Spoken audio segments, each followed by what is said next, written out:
కనబడ్డాడు సార్, వచ్చారు.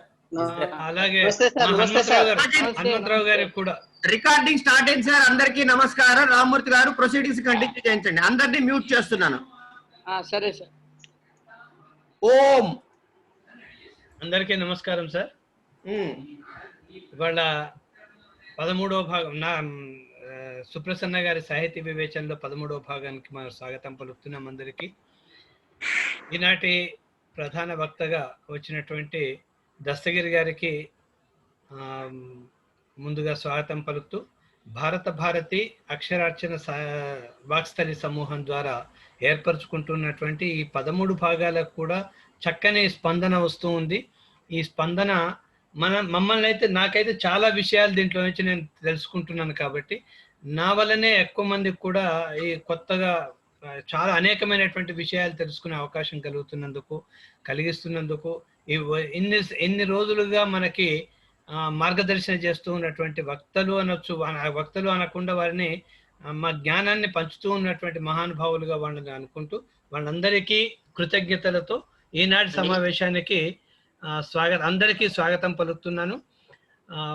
మన ప్రార్థన కుందావచ్చుల వారు ప్రార్థన చేసి ఈ సమావేశం అధ్యక్షత వహించి దీన్ని నిర్వహించవలసిందిగా గిరిజా మనోహర్ బాబు గారిని, అలాగే హనుమంతరావు గారిని కూడా ఈ సమావేశంలో గుర్తిస్తూ వారిద్దరికి ముందుగా కుందావచ్చుల వారు మీరు ప్రార్థనతో ఆరంభించి ఈ మన చిన్న పరిచయాన్ని గిరిజా మనోహర్ గారికి, అంటే తొలి పలుకుల కింద గిరిజా మనోహర్ గారిని మాట్లాడమని సమావేశం. శుక్లాంబరధరం విష్ణుం శశివర్ణం చతుర్భుజం ప్రసన్నవదనం ధ్యాయేత్ సర్వవిఘ్నోపశాంతయే అగజానన పద్మార్కం గజానన మహర్నిశం అనేకదం తం భక్తానాం ఏకదంతముపాస్మహే ఐంకారీం పదకింకినీక్వణననాదబ్రహ్మరూపాంకితాం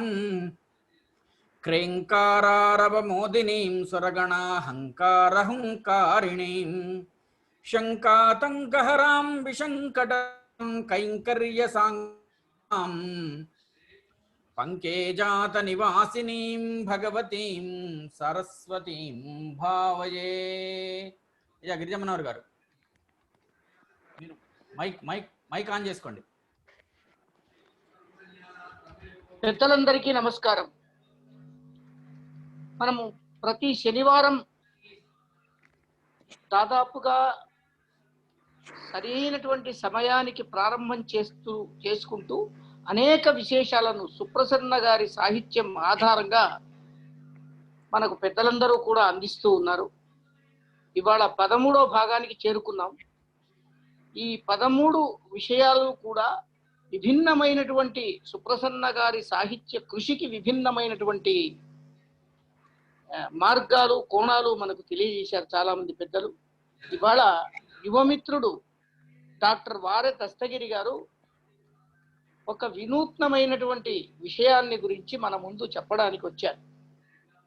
ఎందుకంటే వినూత్నమైన విషయం ఎందుకంటున్నానంటే, ప్రాగ్రూపాలు, దీన్ని ఆర్కిటైప్స్ అంటారు. తెలుగులో సుప్రసన్న గారి వ్యాసాలే అధికంగా ఉన్నాయి. ఒకళ్ళిద్దరు అంతకు ముందు, ఇప్పుడు దస్తగిరి గారు చెప్తారు, తుమ్మపూడి కోటేశ్వరరావు గారు లాంటి వాళ్ళు కొంతమంది వీటిని గురించి, కానీ తర్వాత దాని గురించి ఎక్కువగా పరిశోధన జరగలేదు. కానీ దాని మీద ఒక ప్రత్యేకమైనటువంటి శ్రద్ధతో తెలంగాణ విశ్వవిద్యాలయం నుంచి పరిశోధన చేసి పట్టా పొందినటువంటి యువమిత్రుడు డాక్టర్ వారె దస్తగిరి గారు.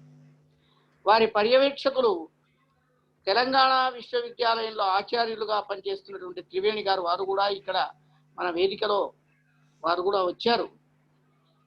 ఈ వేదికలో ఇంకా నాగపద్మిని గారు, సీతాపతి గారు, నమస్కారం, ఎదురుపాటి సీతాపతి గారు, చాలా మంది పెద్దలు ఉన్నారు. వాళ్ళందరికీ స్వాగతం పలుకుతూ దస్తగిరి గారిని గురించి ఒక చిరు పరిచయం చేస్తారు. ఇవాళ ప్రపంచమంతా కూడా భారతీయ ధర్మం వైపు చూస్తున్నది, భారతీయ ఆచార వ్యవహారాల వైపు చూస్తున్నది. సనాతన ధర్మంలో చెప్పినటువంటి అనేక విశేషాలను ఇప్పుడు వాటి యొక్క లోతులు తెలుసుకోవడానికి ప్రయత్నం చేస్తూ ఉన్నది. హైందవ జాతి యొక్క ఔన్నత్యాన్ని నిలబెట్టినటువంటి అంశమే ఇక్కడ ఉన్నటువంటి ఆచార వ్యవహారాలు, ఇక్కడ సంస్కృతి, ఇక్కడ ధర్మం. దీన్ని ప్రచారం చేస్తున్నటువంటి రాష్ట్రీయ స్వయం సేవక సంఘలో ఒక నిబద్ధత కలిగిన కార్యకర్తగా అనేక బాధ్యతలు నిర్వహించి ఇప్పుడు అక్కడ జిల్లా కార్యవాహగా, అంటే ఒకవైపు ఉపాధ్యాయుడిగా పనిచేస్తూనే మరోవైపు భారతీయ ధర్మాన్ని గురించి చేయవలసినంత ప్రచారం ఎంత అవసరమో అంత చేయడానికి తన వంతు సహయోగాన్ని అందిస్తున్న మిత్రుడు డాక్టర్ వారే దస్తగిరి గారు. నిజామాబాద్లో ఉంటూ నిజామాబాద్ దగ్గర ఉన్నటువంటి ధర్మారంలో పనిచేస్తూ ఉన్నటువంటి వారు. ఎంఏ సాధారణంగా పిహెచ్డి తీసుకున్నారు కాబట్టి ఎంఏ తెలుగు చేసి ఉండొచ్చు, కానీ ఎంకామ్ కూడా ఉస్మానియా విశ్వవిద్యాలయం నుంచి చేశారు. ఎంఎస్సి సైకాలజీని అంబేద్కర్ ఓపెన్ యూనివర్సిటీ నుంచి చేసి విద్యారంగంలో చాలా అధికమైనటువంటి కృషి చేసి ముందుకు సాగుతున్నటువంటి మిత్రుడు. ఆయన గ్రేడ్ 1 తెలుగు పండిట్గా అక్కడ ధర్మారం అని నిజామాబాద్ దగ్గరలో ఉన్నటువంటి జిల్లా పరిషత్ పాఠశాలలో పనిచేస్తున్నారు. తెలంగాణ విశ్వవిద్యాలయంలోనే ఎంఏ చేశారు, అక్కడే పిహెచ్డి కూడా చేశారు. 2018లో వారికి డాక్టరేట్ అవార్డు అయింది. తెలుగు సాహిత్యము ప్రాగ్రూప విమర్శ. ఇది కొంచెం విశేషమైనటువంటి విషయం, ఎందుకంటే విశ్వ సాహిత్యంలో దీనికి సంబంధించినటువంటి అంశాలన్నీ కూడా వాళ్ళ మార్గదర్శి అయినటువంటి గైడ్గా ఉన్నటువంటి త్రివేణి గారి సహకారంతో అనేక రకాలైనటువంటి కోణాల్లో నుంచి ఆర్కిటైప్స్ మీద విపులమైనటువంటి సిద్ధాంత గ్రంథాన్ని అందించారు.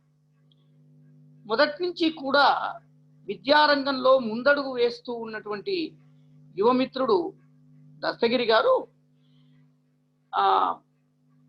మాసప్ ట్యాంక్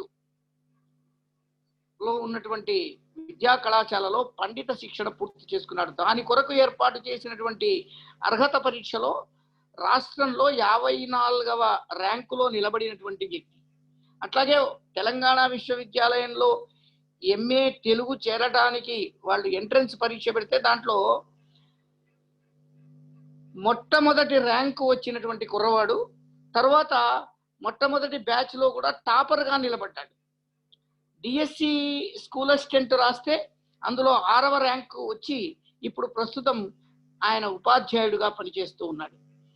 అంతేకాదు మెల్లమెల్లగా రచనా రంగంలో కూడా అడుగుపెట్టి మొట్టమొదలు అను పబ్లికేషన్స్ వాళ్ళు అభ్యర్థిస్తే డిఎస్సి రాసేటువంటి అభ్యర్థుల కొరకు 2 స్టడీ మెటీరియల్స్ను కూడా దస్తగిరి గారు అందించారు. ఇవాళ ప్రాగ్రూప విమర్శ అంటే ఏమిటి, సుప్రసన్న గారి యొక్క కాంట్రిబ్యూషన్ దాంట్లో ఎంత ఉంది, ఈ విషయాలు చెప్తూ ప్రపంచ సాహిత్యంలో దీనికి సంబంధించిన అంశాలను కూడా మనకు తెలియజేయాలని వారిని ఆహ్వానిస్తూ ఉన్నాను.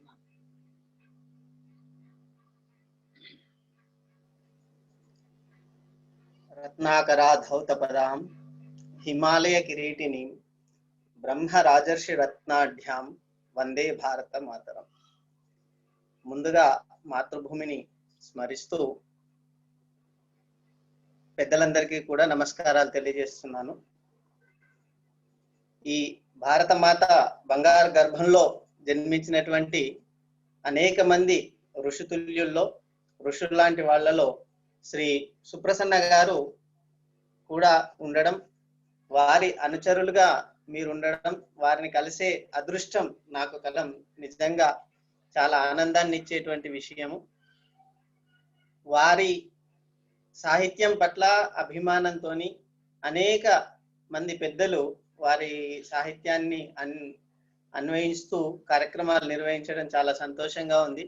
ఈ కార్యక్రమంలో నేను వినడమే అదృష్టంగా భావించిన మొదట్లో అట్లా దాంట్లో మాట్లాడే అవకాశాన్ని కలిగించినటువంటి మాన్యులు డాక్టర్ గన్నమరాజు గిరిజా మనోహర్ బాబు గారికి, వారిని పరిచయం చేసినటువంటి మా గురువు గారు, నేను ఆదర్శంగా తీసుకునేటువంటి డాక్టర్ గుమ్మన్న గారి బాలశ్రీనివాసమూర్తి గారికి నమస్కారాలు తెలియజేస్తూ, నా పిహెచ్డి గ్రంథకి ఎంతో సహకారం చేస్తూ ఓపికగా అనేక విషయాలు తెలియజేసినటువంటి మాన్యులు మా గురువు గారు డాక్టర్ వి త్రివేణి గారికి, ఈ అక్షరార్చన వాక్స్థలి సభ్యులందరికీ పేరు పేరున నమస్కరిస్తూ నేను ఈరోజు నా ఉపన్యాసాన్ని ప్రారంభం చేస్తాను. ముందుగా చెప్పినట్లుగా నేను గతంలో ఈ సాహితీ సమావేశాల్లో 2-3 నిమిషాల కంటే ఎక్కువ మాట్లాడే అనుభవం లేదు కాబట్టి ఒక చిన్న మనవి చేస్తాను. ఎక్కువ మాట్లాడే అవకాశం నాకు ఎప్పుడూ రాలేదు సాహితీ సమావేశాలు. కాబట్టి ఏదైనా పొరపాటుగా ఏదైనా మాట్లాడి ఉంటే వాళ్ళందరూ సహృదయతతో నన్ను క్షమిస్తారని చెప్పేసి భావిస్తూ, అందరూ నాకంటే పెద్దవారే కాబట్టి అందరికీ పాదాభివందనాలు తెలియజేస్తూ ఈరోజు నేను చెప్పే విషయాన్ని ప్రారంభం చేస్తాను. నేను ఒక చిన్న విషయం చెప్పిన తర్వాత కార్యక్రమానికి వెళ్తాను. తెలుగు సాహిత్యంలో ప్రాగ్వ విమర్శకి సుప్రనాచార్య చేసినటువంటి కృషించి ఇవాళ మాట్లాడే ప్రయత్నించే ముందు వారే మొదటివారు అని నేను కొన్ని విషయాలు మీకు ఇచ్చే ప్రయత్నం చేస్తాను. సుప్రసన్న గారి కంటే ముందు అసలు ఈ ప్రాగ్రూప విమర్శ అది ఏంటి అనే దాని గురించి ఒక 2 నిమిషాలు చెప్పిన తర్వాత సుప్రసన్న గారి కృషి గురించి మాట్లాడే ప్రయత్నం చేస్తాను. దీంట్లో మనకి మనోజ్ఞాన శాస్త్రాన్ని చేసుకొని వచ్చినటువంటి సిద్ధాంతము ఈ ప్రాగ్రూప విమర్శ. Sigmund Freud, Alfred Adler, Carl Gustav Jung అనేటువంటి మనోవిజ్ఞాన శాస్త్రవేత్తలు ఈ సిద్ధాంతం రావడానికి కృషి చేసినటువంటి వాళ్ళు. దీనిలో సిగ్మండ్ ఫ్రాయిడ్ అంటే ముందు ఉన్నటువంటి మానసిక శాస్త్రవేత్తలు కూడా వ్యక్తి యొక్క జ్ఞాన మనస్సును, అంటే మనం పై చూస్తున్నటువంటి వ్యక్తిత్వం మీదనే పరిశోధన చేశారు. వారి వైకల్యాన్ని తగ్గించడం కోసం చేసేటువంటి వైద్యంలో దాని మీదనే కృషి చేసినా కూడా సరైన ఫలితం రాని కారణంగా ఫ్రాయిడ్ మొదటిసారి అజ్ఞాత మనస్సు అనేటువంటి విషయాన్ని గుర్తించాడు. వ్యక్తికి ఒక అజ్ఞాత మనస్సు ఉంటుంది. ఆ అజ్ఞాత మనస్సులో కొన్ని కోరికలు అణచివేయబడతాయి. ఎందుకు అంటే ప్రతి వ్యక్తికి కొన్ని సభ్య సమాజం ఒప్పుకోనటువంటి కొన్ని కోరికలు లేదా ఎక్కువ అసాధ్యమైనటువంటి కొన్ని కోరికలు ఉంటాయి. అటువంటి వాటిని ఎవరికి చెప్పుకోక వాటిని సాధించలా మనస్సులో వాటిని అణిచివేస్తారు. దాని కారణంగా వాళ్ళు ఒత్తిడికి గురై కొన్ని రకాల మానసిక రుగ్మతలకు లోనారు అని చెప్పేసి ఈ ఫ్రాయిడ్ చెప్పాడనమాట. దీన్నే కళాకారులు మాత్రం ఈ ఒత్తిడి నుంచి తగ్గించుకోవడానికి కళాకారులు వాళ్ళ యొక్క కోరికని వాళ్ళ రూపంలో సంఘకారులు కావచ్చు, నాటేసేటువంటి వాళ్ళు కావచ్చు, నాటకాలు కావచ్చు, సాహితీవేత్తలు కావచ్చు, వాళ్ళ యొక్క కోరికలని కళా రూపంలో బహిర్గతం చేసుకొని వాళ్ళ యొక్క ఒత్తిడిని తగ్గించుకుంటారు అనేటువంటి ఈ అజ్ఞాతనస్సు గురించి ఫ్రాయిడ్ చెప్పినటువంటి విషయం. అయితే ఆల్ఫ్రెడ్ ఆడ్లర్ కూడా ఈ సిద్ధాంతాన్ని నమ్ముతూ ఈ వ్యక్తి యొక్క ఆధిక్యత మరియు న్యూనతా భావాలు అనేటి ఉంటాయి చెప్పి చెప్పారు. Inferiority complex and superiority complex వస్తూ ఉంటాయి. వీటి కారణంగానే అని చెప్పేసి వారు చెప్పారు. వీరిద్దరు కూడా అజ్ఞాత మనస్సులోని సంఘర్షణల కారణంగా సాహిత్యం సృష్టించబడింది అని చెప్పేసి ప్రతిపాదించారు. అయితే ఆ తర్వాత ఉన్నటువంటి ఫ్రాయిడ్ శిష్యుడు యూంగ్, ఇతడు ఇంకొంచెం ఎక్కువ ప్రయత్నం చేసి వ్యక్తి జ్ఞాత మనస్సు, అజ్ఞాత మనస్సుతో పాటు ఇంకొకటి సమష్టి అజ్ఞాత మనస్సు అని ఉంది. ఈ సమష్టి అజ్ఞాత మనస్సులోనే ఈ కళలు బయటికి రావడానికి కారణము ఈ సమష్టి అజ్ఞాత మనస్సు ఒక వ్యక్తికి పరిమిత కాదు. అతని యొక్క జన్మాలు భారతీయ శాస్త్రం మనం భారతీయులుగా భావిస్తూ ఉంటాము. అయితే వారు చెప్పింది ఏంటంటే వ్యక్తి యొక్క అనుభవాలు సంచితమై తరాలకు అందుతాయి. అట్లా అందినవే అజ్ఞాత మనస్సులో నిక్షిప్తమై ఆ నిక్షిప్తమై ప్రాగ్రూపాలుగా బయటకు వస్తాయి అని చెప్పేసి యూంగ్ ప్రతిపాదించినాడు. మనోజ్ఞాన శాస్త్రంలో వైద్యంతో పాటు దీన్ని సాహిత్య విమర్శలో ప్రవేశపెట్టాడు. యూంగ్ ప్రకారం మనిషి మనస్సులో జ్ఞాత మనస్సు, వ్యక్తిగత అజ్ఞాత మనస్సు, సమష్టి అజ్ఞాత మనస్సు అని 3 పొరలు ఉన్నాయి అని చెప్పేసి చెప్పారు. అంటే మనిషికి తండ్రులు ఆ పై వాళ్ళ యొక్క పోలికలు శరీరానికి ఏ విధంగానైతే ఉన్నాయో అట్లానే మనస్సుకు, బుద్ధికి, ఆలోచనలకు కూడా వాటి యొక్క వాళ్ళ పూర్వీకుల యొక్క అనుస్యూతి ఉంది. వాటిని వాళ్ళ యొక్క అనుభవంలోకి తీసుకొని వస్తారు అనేటువంటి విషయాన్ని యూంగ్ చేయడం జరిగింది అనమాట. ఎట్లా అంటే పాపము ఏంటి, పుణ్యము ఏంటి, స్వర్గం, నరకము, దేవుడు, దయ్యము, భయం, ఇట్లాంటి విషయాలన్నింటికి కారణం. ఒకటి ఉదాహరణకి చీకటిని చూస్తే చిన్న పిల్లవాడు భయపడతాడు. అంతకుముందు చీకటిలో ఏరిగింది అనేది చిన్నప్పటికి తెలియకపోవచ్చు, కానీ ఆ చిన్న పిల్లగాడికి అనుభవం అంతకు ముందు జన్మ కానీ అతని ఆత్మకు అంతకుముందు జన్మల్లో ఉన్నటువంటి భావనల కారణం. చిన్నపిల్లాడు పామును చూస్తే భయపడతాడు. పాము అతన్ని కరిచింది ఎందుకు అంటే అతనికి ఒక భావన ఏర్పడి ఉన్నది, ఇది భయపెట్టేది, ప్రమాదకరము అని చెప్పేటువంటి విధంగా మనం చూసుంటే ఈ ఆర్కిటైప్స్ ప్రాకృతాలు సమష్టి అజ్ఞా మనస్సులో ఉంటాయని చెప్పేసి ప్రవేశపెట్టి యూంగ్. అయితే మీద చాలా మంది ప్రయత్నం చేసి అనేక పరిశోధనలు చేశారు. దాంట్లో ఫ్రేజర్ చేసినటువంటి ప్రయత్నము ఇది చాలా గొప్ప ప్రయత్నంగా మనం ప్రపంచవ్యాప్తంగా ఉన్నటువంటి పురాగాథలను పరిశీలించి పరిశోధించి గోల్డెన్ బౌ అనేటువంటి ఒక బృహత్ గ్రంథాన్ని, చాలా పెద్ద గ్రంథాన్ని రాసి దాంట్లో ప్రపంచవ్యాప్తంగా ఉన్నటువంటి పురాగాథల్లో, ఆచారాల్లో, సంప్రదాయాల్లో లేదా కర్మకాల్లో, నమ్మకాల్లో ఏ విధంగా సామ్యతలు కనిపిస్తూ ఉన్నాయి, ఒక ప్రాంతంలో ఉండేటువంటి వ్యక్తి చేసేటువంటి కర్మకాండ ఏమాత్రం సంబంధం లేని మరొక ప్రాంతంలో ఉండేటువంటి వ్యక్తులు లేదా ఒక జాతి చేసేటువంటి కర్మకాండలకి సామ్యతలు కనిపిస్తున్నాయి. ఈ 2 జాతులు ఒకే రకంగా ఉండడానికి వీళ్ళకి ఇక్కడ చూసి అక్కడ చేశారు అని చెప్పడానికి ఏమాత్రం అవకాశం లేదు. ఎందుకు ఉన్నాయి అంటే అదే సమష్టి అజ్ఞాతస్సు ద్వారా ఈ ప్రపంచవ్యాప్తంగా అయింది. వ్యక్తి చేసేటువంటి పని ప్రపంచం మొత్తంలో ఒకే రకంగా ఆలోచిస్తారు, ఒకే రకంగా చేస్తారు. అలానికి స్థలానికి దానికి ఏమాత్రం సంబంధం ఉండదు అనేటువంటి విషయాన్ని ఈ ఫ్రేజర్ గోల్డెన్ బౌ ద్వారా మనం చూడవచ్చు. తెలుగులో కూడా అనేక ఇట్లాంటి వాటిని చెప్పారు, మన తర్వాత మనం చెప్పుకోవచ్చు. అయితే ఈ నారో ఫ్రై సాహిత్యంలో తర్వాత వచ్చినటువంటి ఈ గోల్డెన్ బౌ అనేటువంటి గ్రంథము ప్రతిపాదించినటువంటి ప్రాక్ సిద్ధాంతానికి చాలా బలాన్ని చేకూర్చింది. ప్రపంచవ్యాప్తంగా చర్చనీయం చేయడానికి ఇది ఉపకరించింది అని చెప్పుకోవచ్చు. తర్వాత వచ్చినట్టు నార్త్రో ఫ్రై కూడా దీని మీద ప్రయోగాలు చేసి ఈ సాహిత్యంలో 4 కథాకథన ప్రక్రియలు ఉంటాయి.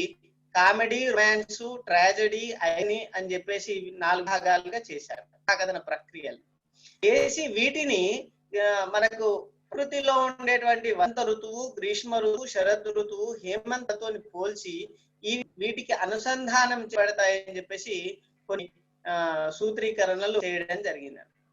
ఈ యూంగ్ ప్రధాన 4 రకాల ప్రాగ్రూపాలని ప్రవేశపెట్టాడు. దాంట్లో ఒకటి ముసుగు మనస్తత్వము, పర్సోనా అని చెప్పేసి అంటూ ఉంటారు. అంటే వ్యక్తి మాట్లాడేటప్పుడు, ఒక వ్యక్తి ఏదైనా పని చేసేటప్పుడు అది ముసుగు మనత్వాన్ని కలిగి ఉన్నాడు అని చెప్పేసి అంటే జానపద గాథల్లో ఒక కథ ఉంది. శ్రీకృష్ణుడు పాండవులు సహకరించేసినటువంటి విషయం మనందరికి, కానీ జానపదంలో ఉన్నటువంటి ఒక కథలో కృష్ణుడు పాండవులకు సహకారం చేస్తాడు, కానీ కృష్ణుడి మనస్సులో ఏముంది, నేను వీళ్ళకి సహకారం చేస్తే వీళ్ళకంటే గొప్పవాణి అనిపించుకోవాలనేటువంటి ఒక ఆలోచన ఉంటది అని చెప్పి షాడోగా అతని ముసుగుగా మనకు ఈ పర్సోనా అనేది ముసుగు. మనం ఏ విధంగా అయితే నాటకాల్లో వేషం వేసుకుంటారు ఆ విధంగా ఈ పనిచేస్తుంది అని చెప్పేసి యూంగ్ చెప్పినటువంటి ఒక రకమైనటువంటి ప్రాగ్రూపం. తర్వాత రెండో ప్రాగ్రూపం ఏమిటి అంటే అనిమా అండ్ అనిమస్ అని ఒక ప్రాగ్రూపాన్ని ప్రతిపాదించారు. ప్రతి మనిషిలో 2 రకాల వ్యక్తిత్వాలు ఉంటాయి. అవి ఏంటి అంటే ఒకటి అనిమా, రెండు అనిమస్. ఈ అనిమా అని ఏమిటి అంటే పురుష లోపల ఉండేటువంటి స్త్రీ లక్షణాలని అనిమా అని అంటారు, స్త్రీలో ఉండేటువంటి పురుష లక్షణాలని అనిమస్ అని అంటుంటారు. మనం చూస్తూ ఉంటాం గంభీర ఉండడము, కోపంగా మాట్లాడడం, ఇట్లాంటి పౌరుషంగా ఉండడం, ఇట్లాంటి అన్ని కూడా పురుషుల లోపల ఉండేటువంటి లక్షణాలు. కానీ మనం కొన్ని వీర నారీమణులను చూస్తూ ఉంటాం, లక్ష్మీబాయి, రుద్రమది ఇలాంటి వాళ్ళని చూస్తుంటాం, వాళ్ళలో పురుష లక్షణాలు ఉంటాయి. కొంతమంది పురుషులు కూడా సౌకుమార్యంగా ఉంటారు, చాలా ప్రేమగా ఆప్యాయతగా లాలిస్తూ ఇట్లా బుజ్జగిస్తూ కూడా ఉండే అవకాశం ఉన్నటువంటి పురుషులు మనం చూస్తూ ఉంటాం. వాళ్ళు ఈ పురుషుల లోపల ఉన్నటువంటి స్త్రీ లక్షణాలు కలిగి ఉండడానికి కారణము ఈ ప్రారూపమే అని చేసి మనకు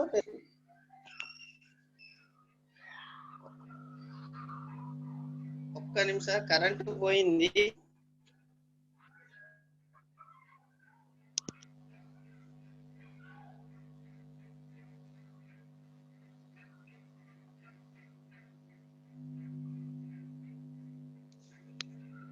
కరెంటు పోయింది సార్ ఇక్కడ. అవును దస్తగిరి కరెంట్ కొద్దిసేపు పాస్ చేయండి, బ్యాటరీ మీరు మాట్లాడండి సార్, పర్లేదు మాట్లాడితే వినబడుతుంది, మాకు వినబడుతుంది, మీరు మాట్లాడవచ్చు. ఒక్క నిమిషం సార్, ఏం లేదు రాసుకున్నది కనిపించట్లేదు కదా.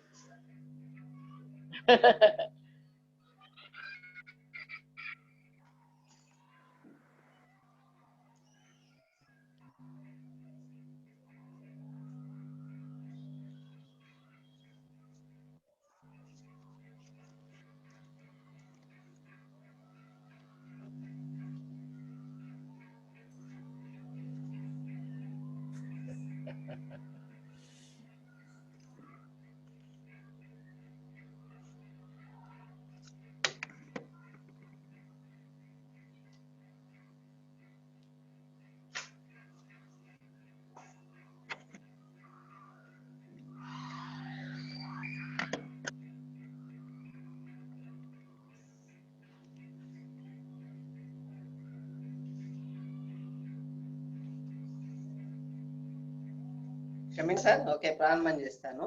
ఈ విధంగా అట్లా అనిమా అండ్ అనిమస్ అనేటువంటి గ్రూపం ఒకటి ఉంటుంది అని చెప్పేసి మనకు యూంగ్ చెప్పడం జరిగింది. పురుషుల ఉన్నటువంటి స్త్రీ లక్షణాలని, స్త్రీల ఉన్నటువంటి పురుష లక్షణాలు కలిగి ఉంటారు అనేటువంటిది ఈ ప్రాగ్రూపం యొక్క లక్షణము.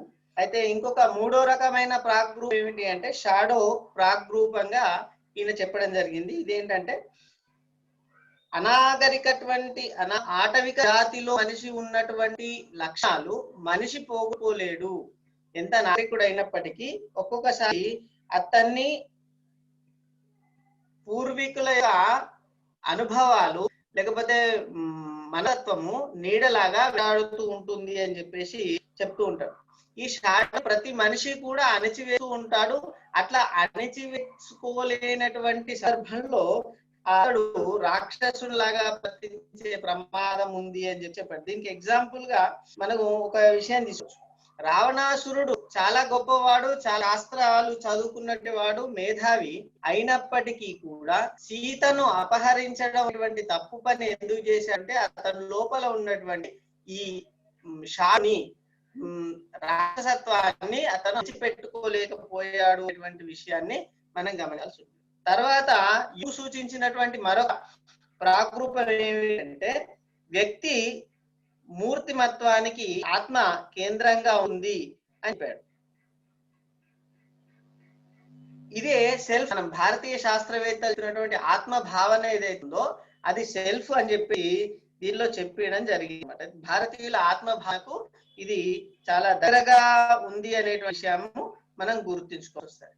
అయితే ఈ ఒక 3 రకాల ప్రాగ్రూపాలన్నిటినీ వివరించడం జరిగింది. దాంట్లో ఒకటంటే కుటుంబ ప్రాగ్రూపాలు, అంటే తండ్రి ప్రాగ్రూపం, మనకు తల్లిగా, మనకు తల్లిగా, అధికారిగా, శక్తివంతుడుగా, ఆదేశించేవాడు ఉండేటువంటి మనత్వాలన్నీ కూడా వీళ్ళందరూ కూడా మనకు తండ్రి ప్రాగ్రూపంగా కనిపిస్తూ ఉంటాయి. అట్లనే ప్రేమ, ఆప్యాయతగా మన యొక్క బాగు కోరేటువంటి విషయాలేమో తల్లి ప్రాగ్రూపంగా మనకు కనిపిస్తుంది. మనకు పుట్టుక, జీవితం ఆరంభించడము, పిల్లల యొక్క మనస్తత్వం ఇదంతా కూడా పిల్లవాని ప్రాగ్రూపంగా మనకు దర్శనం ఇస్తుంది అనే విషయాన్ని కుటుంబ ప్రాగ్రూపాలలో ఇంగు విభజించడం జరిగింది. తర్వాత రెండో రకంగా ఉండేటువంటి కథా ప్రాగ్రూపాలు. ఈ కథలో ఒక నాయకుడు అనేటువంటి వాడు ఉంటాడు, నాయకుడు, నాయిక, ఒక కన్య, ఒక వృద్ధయాని, మాంత్రికు, భూమి తల్లి, మంత్రగత్తె, ఇట్లాంటి ప్రాగ్రూపాలు కొన్ని ప్రతి కథలో, ఈ నాటకంలో కావచ్చు, కథలు కావచ్చు, నవలలో కావచ్చు, ఈ ప్రాగ్రూపాలు కనిపిస్తూ ఉంటాయి అని చెప్పేసి దీన్ని కథా ప్రాగ్రూపాలుగా చెప్పారు. తర్వాత జంతు ప్రాగ్రూపాలు అని మూడో భాగంలో విశ్వాసం గలటువంటి కుక్క, లేకపోతే సహనం గలటువంటి గురుము, టక్కరిదైనటువంటి నక్క, మనకు అనేక కథలలో మనకు సామాన్యంగా ఇవి కనిపిస్తూనే ఉంటాయి. సో ఇట్లా ప్రాగ్రూపాలని యూంగ్ సాహిత్యానికి అన్వయించి ఒక గొప్ప కృషి చాటుగా మనము చెప్పవచ్చును. అయితే ఇక్కడ తెలుగు సాహిత్యం విషయానికి వచ్చేసరికి చాలా తక్కువ మంది, వేళ్ల మీద పెట్టేంత మంది మాత్రమే ఈ ప్రాగ్రూప విమర్శ మీద కృషి చేసినట్లుగా నేను పరిశోధన చేసినప్పుడు తెలిసిన విషయం. దాంట్లో కోవెల సుప్రసన్న గారు, ఆనందరామ గారు, తుమ్మపూడి కేశవరావు గారు, ముదిగొండ వీరభద్రయ్య గారు, చామర్తి శివరావు గారు, రామలం చంద్రశేఖర్ రెడ్డి గారు, ఆవి ప్రేమలత గారు, సరసాయి తిరుమలరావు గారు, వెంకటేశ్వరరావు గారు, ఇట్లా ఒక వ్యాసాల రూపంలో, అంటే ప్రాసంగికంగా చాలా మంది మాట్లాడి ఉండొచ్చు, కానీ వ్యాసాల రూపంలో కానీ పుస్తకాల రూపంలో కానీ రాసింది మనం వీళ్ళే అనేటువంటి విషయం చెప్పుకోవచ్చు. ఈ సంఖ్య తక్కువగా ఉన్నప్పటికీ వీళ్ళు తెలుగు సాహిత్య విమర్శలో ప్రాగ్రూపానికి చేసినటువంటి కృషి మాత్రం చాలా అమోఘంగా ఉంది. తెలుగులో ప్రాగ్రూప విమర్శ యొక్క స్థానాన్ని పటిష్ట చేసిండ్రు అని చెప్పేసి మనం అనుకోవచ్చు. ఇక్కడ ఆర్కిటైప్ క్రిటిసిజం అనేటువంటి పదాన్ని ప్రాగ్రూప విమర్శ అనే పదానికి మనకు వాడ పదంగా కనిపిస్తూ ఉంది.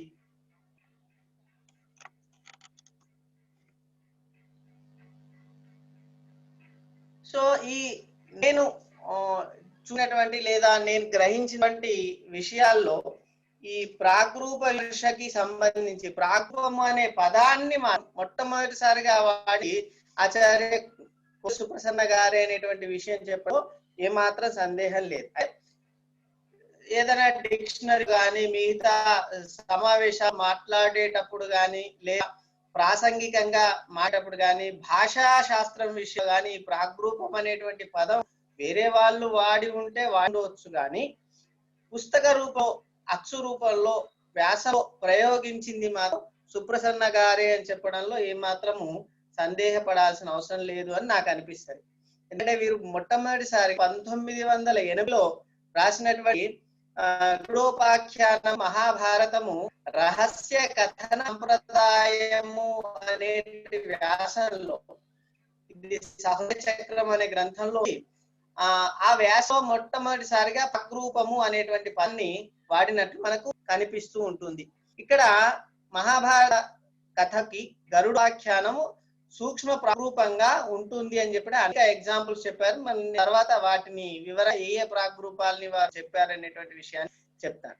వారి తర్వాత 1985లో ఆంధ్ర విశ్వవిద్యాలయ శ్రీకృష్ణరాయ యూనివర్సిటీలో సమర్పించినటువంటి ఒక పత్రంలో సాహిత్యానుశీలనంలో ప్రాగ్రూపాల పురాతల ప్రాధాన్యం అనేటువంటి విషయంలో వారు ఒక వ్యాసాన్ని పత్ర సమర్పణ చేశారు. మరి ఆంధ్రప్రభలో 2 వారాలకు 1985లో. దీంట్లో మిగిలిన విమర్శలందరికీ కూడా ఇది ఒక ఆదర్శంగా నిలిచి ప్రాగ్రూప విమర్శ అనేదానికి ఒక మార్గదర్శనం వేసింది, పునాది వేసింది అనుకోవచ్చు అనేది అనుకుంటా. ఈ 1974లో ఎస్వి రావు గారు చేసినటువంటి తెలుగు సాహిత్య విమర్శ అనేటువంటి గ్రంథంలో, వారి పరిశోధన గ్రంథంలో ఈ ఆర్కిటైప్ క్రిటిసిజం గురించి రాశారు. అయితే వారు ఆర్కిటైపులు అని మాత్రమే వాడారు, ప్రాగ్రూపాలు అనే పదాన్ని వాడకుండా ఆర్కిటైపులు అనే పదాన్ని వాడారు. కాబట్టి వారు ప్రాగ్రూపం అనే పదాన్ని వాడరు అనేటువంటి విషయం కూడా ఇక్కడ మనకు నిర్వీర్యంగానే తెలుస్తుంది. తర్వాత రాచపాలెం చంద్రశేఖర్ రెడ్డి మహాభారత కథకు అందులో అంతర్భాగంగా ఉన్నటువంటి నలకథ ప్రారూపంగా ఉంటుంది అని చెప్పి తెలుగు అనే పత్రిక 1988 సంచిక రాసిండ్రు. ఇది ప్రసన్న గారి తర్వాత అనేటువంటి విషయం. ఈ ప్రాగ్రూపాన్ని ఒక గ్రంథంగా ఆవిష్కృతం చేసి ఆధునిక సాహిత్యానికి అన్వయించి అభ్యుదయ సాహిత్యానికి కూడా అందించవచ్చు అని చెప్పినటువంటి వారు డాక్టర్ ఆనందరామంగా, ఆచార్య శ్రీ ఆనందరామంగా. వీరు కూడా ప్రాగ్రూపము అనే పదాన్ని మాత్రమే వాడారు వారి తులనాత్మక సాహిత్య నవలా ప్రక్రియ అనేటి గ్రంథంలో. ప్రదేశ తిరుమలరావు గారు 1991 వాంగ్మయి అనే సంచికలో విశ్వసాహిత్యంలో ప్రాగ్రూపం అనేటువంటి ఒక చక్కని పట్టిక కొన్ని అనేక రకాలైనటువంటి ప్రాగ్రూపాలు విశ్వ సాహిత్యంలో మనకి ఏ విధంగా కనిపిస్తున్నాయనేది విలువైన పరిశోధన చేసి ఒక పట్టిక అందించారు. పాశ్చాత్య సాహిత్య విమర్శ సిద్ధాంత అనే గ్రంథాన్ని మురళి మందేశ్వరరావు గారు 1994లో ప్రకటించారు. దాంట్లో ప్రాగ్రూప సంబంధించిన అంశాలు, దాంట్లో ప్రాగ్రూపం అనే పదం మాత్రమే వాడారు. ఇవన్నీ ఎందుకు చెప్తున్నాయి? ప్రాగ్రూపం అనే పదం సుప్రసన్న గారి కంటే ముందు వాడారా అనే విషయాన్ని పరిశీలింటే నాకు ఈ గ్రంథాలు అన్నమాట. 20వ శతాబ్ది విశ్వ సాహిత్య విమర్శ సివి సుబ్రహ్మణ్యం గారి గ్రంథము. దీంట్లో కూడా 2 వ్యాసాలు ప్రాగ్రూపాలకు సంబంధించినవి ఉన్నాయి. 2004లో డాక్టర్ లక్ష్మణ చక్రవర్తి గారి సంపాదకత్వం వచ్చినటువంటి తెలుగు ఆధునిక సాహిత్య విమర్శ రీరు అనేటువంటి గ్రంథంలో డాక్టర్ రావి ప్రేమలత గారు ప్రాగ్రూపాల గురించి ఒక వ్యాసం రాసిండ్రు. చాలా సులభమైనటువంటి శైలిలో ఈ ప్రాగ్రూపాలను అర్థం చేసుకోవడానికి ఇది ఉపయోగపడే వ్యాసము. అప్పటి వరకు అంటే 2004 వరకు ప్రాగ్రూపాల పైన ఎవరెవరే పరిశోధన చేశారో, వ్యాసాలు రాశారో వాళ్ళన్ని వ్యాసాలని ఒక అద్దంలో చూపెట్టినట్లుగా రావి ప్రేమలత గారు మనకి ఈ వ్యాసంలో చూపించారు. తర్వాత 2013 జానపద సరస్వతి అనే దాంట్లో కూడా రావి ప్రేమలత గారు ఈ జానపద సాహిత్యానికి ప్రాగ్రూపాలను అన్వయించి చెప్పారు. సో ఇటువంటి రచనలన్నింటినీ ఇప్పటి వరకు తీసుకున్నటువంటి రచనలు, పుస్తకాలు, వ్యాసాలన్నింటినీ చూసినా కూడా 1980 కంటే ముందు ప్రాగ్రూపం అనే పదాన్ని వాడినట్టుగా మనకు అనిపించలేదు. కాబట్టి ప్రాగ్రూపం అనే పదాన్ని మొట్టమొదటిసారి సుప్రసన్న గారే వాడారు అని నేను చెప్పాలని అనుకుంటున్నా. అయితే ప్రాగ్రూప విమర్శ కూడా ఆద్యులు సుప్రసన్న గారే అనేటువంటి ఒక ఆలోచన ఉన్నప్పటికీ సాలబ్జిక అనేటువంటి గ్రంథంలో ఆచార్య తుమ్మపూడి కోటేశ్వరరావు గారు ప్రథమశ్చదము అనేటువంటి ఒక వ్యాసాన్ని రాశారు. ఇది 1999లో గ్రంథంగా వచ్చింది. కానీ వ్యాసం ఎప్పుడు ఎక్కడ ప్రచురించారు అనేటువంటి విషయం తెలియలేదు. కాబట్టి సుప్రసన్న గారి భావుకసిలో ఉన్నటువంటి వ్యాసానికి తుమ్మపూడి కోటేశ్వరరావు గారి వ్యాసానికి ఎక్కడ పోలికలు కనిపించలేదు. వీరు వ్యాసాన్ని వారు చూసినట్టుగా, వారి వ్యాసాన్ని వీరు చూసినట్టు కానీ నాకైతే ఎక్కడ ఆధారాలు, సూచనలు కనిపించలేదు. కాబట్టి నేను ఇది తప్ప, ఈ సంశయం తప్ప సుప్రసన్న గారి ఇది ఒకటి తప్ప, ఇది తెలిసిపోతే సుప్రసన్న గారి తెలుగులో ప్రాగ్రూప విమర్శకి అబ్జులు అనేటువంటి విషయము రూఢి చేసుకో అనేటువంటి విషయాన్ని మాత్రం పెద్దలకి సూచించుకున్నాను, వినించదలుచుకున్నాను.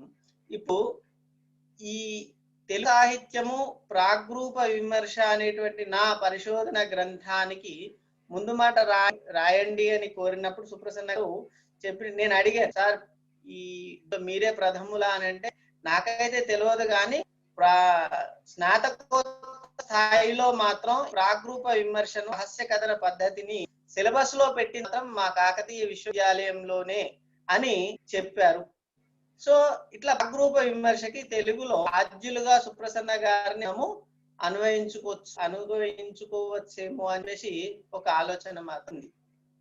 అయితే సాహిత్యాశీలనలో ప్రాగ్రూప పురాగాథల ప్రాధాన్యము అనేటువంటి భావుకసీమలోని వ్యాసం ద్వారా వారు తెలుగులో ప్రాగ్రూప విమర్శకి పునాది చారు అని చెప్పేసి ఈ వ్యాసంలో అసలు ప్రాగ్రూపం అంటే ఏమిటి, వాటిని ఎలా గుర్తించాలి, సాహిత్యాభిమానానికి ఒక సాహిత్యాభిమానికి ఈ ప్రాగ్రూప విమర్శ జ్ఞానం ఎంతవరకు ఉపయోగపడుతుంది, వల్ల ప్రయోజనం ఏమిటి అనే విషయాల్ని మాత్రం చక్కగా వీరి భావకశిలోని వ్యాసంలో మనకు తెలుసుకోవాలి.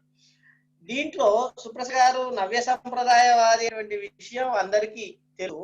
వీరు ప్రతిలో భారతీయత యొక్క ఔన్నత్యాన్ని తిరుగుతూ ఉంటా మనకు తెలుసు. అట్లానే ఈ ప్రాగ్రూప సిద్ధాంతంలో కూడా పాశ్చాత్య సిద్ధాంతానికి భారతదేశంలోని ఆధ్యాత్మిక సిద్ధాంతానికి వారు అన్వయం చేశారు. ఈ విషయాలు నేను వాటికి ఎగ్జాంపుల్స్ వారి వ్యాసం నుంచి మీకు చెప్తాను.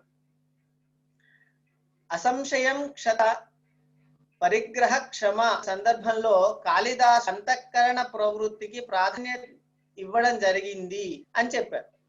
అంతఃకరణం స్ఫురించేటువంటి సహజమైనటువంటి భావాలు మనోవిజ్ఞానంలో ఏ భూమిక నుంచి వస్తాయి ఆలోచించినప్పుడు కాళిదాసు చెప్పినటువంటి మనోభూమికకు యూంగ్ చెప్పినటువంటి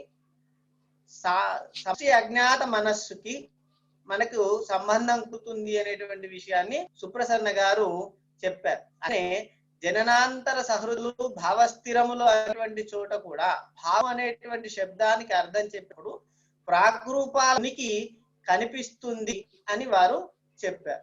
పాశ్చాత్య మనోవిజ్ఞాన శాస్త్ర సిద్ధాంతమైన ప్రాగ్రూప సిద్ధాంతాన్ని కాళిదాస్ భావాలతో పోల్చి భారతీయ తత్వశాస్త్రంలోని ఔన్నత్యాన్ని ప్రసన్న గారు వెలిబుచ్చారు చెప్పడంలో ఏమాత్రము సంశయం పడాల్సిన అవసరం లేదని నేను భావిస్తాను.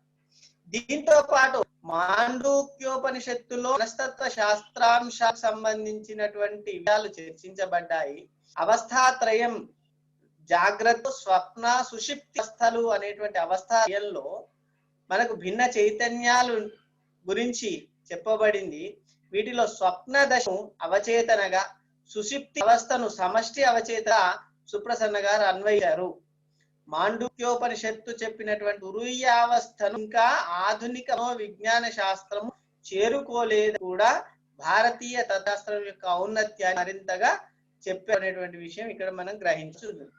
జననాంతర సహృదాన్ని ప్రతిరే ప్రాక్తన విద్య అని చెప్పినప్పుడు సంస్కార పరంపర కులము జన్మపరగా కనిపిస్తుంది.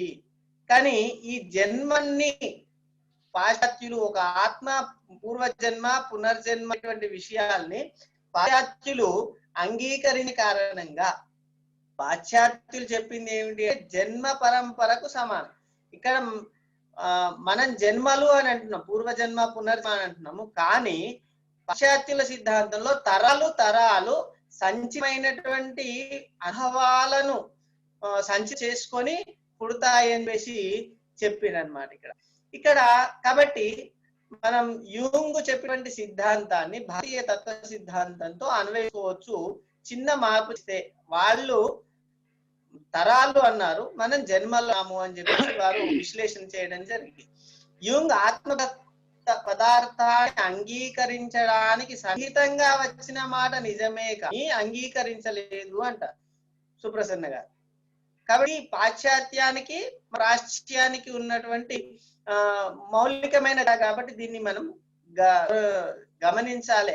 అయినప్పటికీ వాళ్ళు చెప్తున్నటువంటి ఈ తరాలలో కూడా మన యొక్క కర్మ, వాసనలు, సంస్కారాలు ఇవన్నీ కూడా ఒక్కొక్క తరం నుంచి ఇంకొక తరానికి వస్తూనే ఉంటాయి అనేటువంటి విషయాన్ని యూంగ్ చెప్పిన విషయాన్ని మరొకసారి సూచించడం జరిగింది.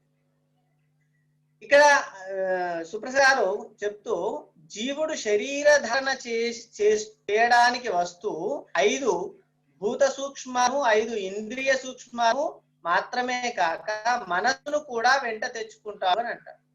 అంటే ఆ మానవుని అతి పురాతన కాల సంస్కారాలు అఖండంగా అనువర్తించి రావడము ఇక్కడ కూడా కనిపిస్తుంది. మనోవిజ్ఞాన శాస్త్రవేత్తలు మనస్సు అన్నారు, మన ఆత్మ అన్నది మాత్రమే తేడా అని చెప్పేసి సుప్రసన్న గారి భావన. ఈ ప్రాగ్రూపాల యొక్క ఆవిర్భావ స్థానము సైకి అని యుంగ్ అని మిగతా వాళ్ళు చెప్పారు, సైకి అని. దీన్ని భారతీయ పరిభాషలో చిత్ అనవచ్చును అని సుప్రసన్న గారు సూచించారు. ఈ చిత్ లోపల, ఈ చిత్తంలో ప్రాక్తజనుల యొక్క మనోలక్షణాలు, విశ్వాసాలు, అలవాట్లు, జానపదుల యొక్క మరియు పౌరాణికుల యొక్క విఘ్నము, మతనే భావనలు, దేవుడటువంటి భావన, ఇవన్నీ కూడా ఇముడ్చుకొనే ఉంటాయి అని చెప్పేసి అన్నారు. అగ్రూపము అంటే మన సమష్టి అవచయంలోంచి వచ్చే కథాంశాలు గాని, పాత్ర గాని, భావాలు గాని కావచ్చు అన్నారు.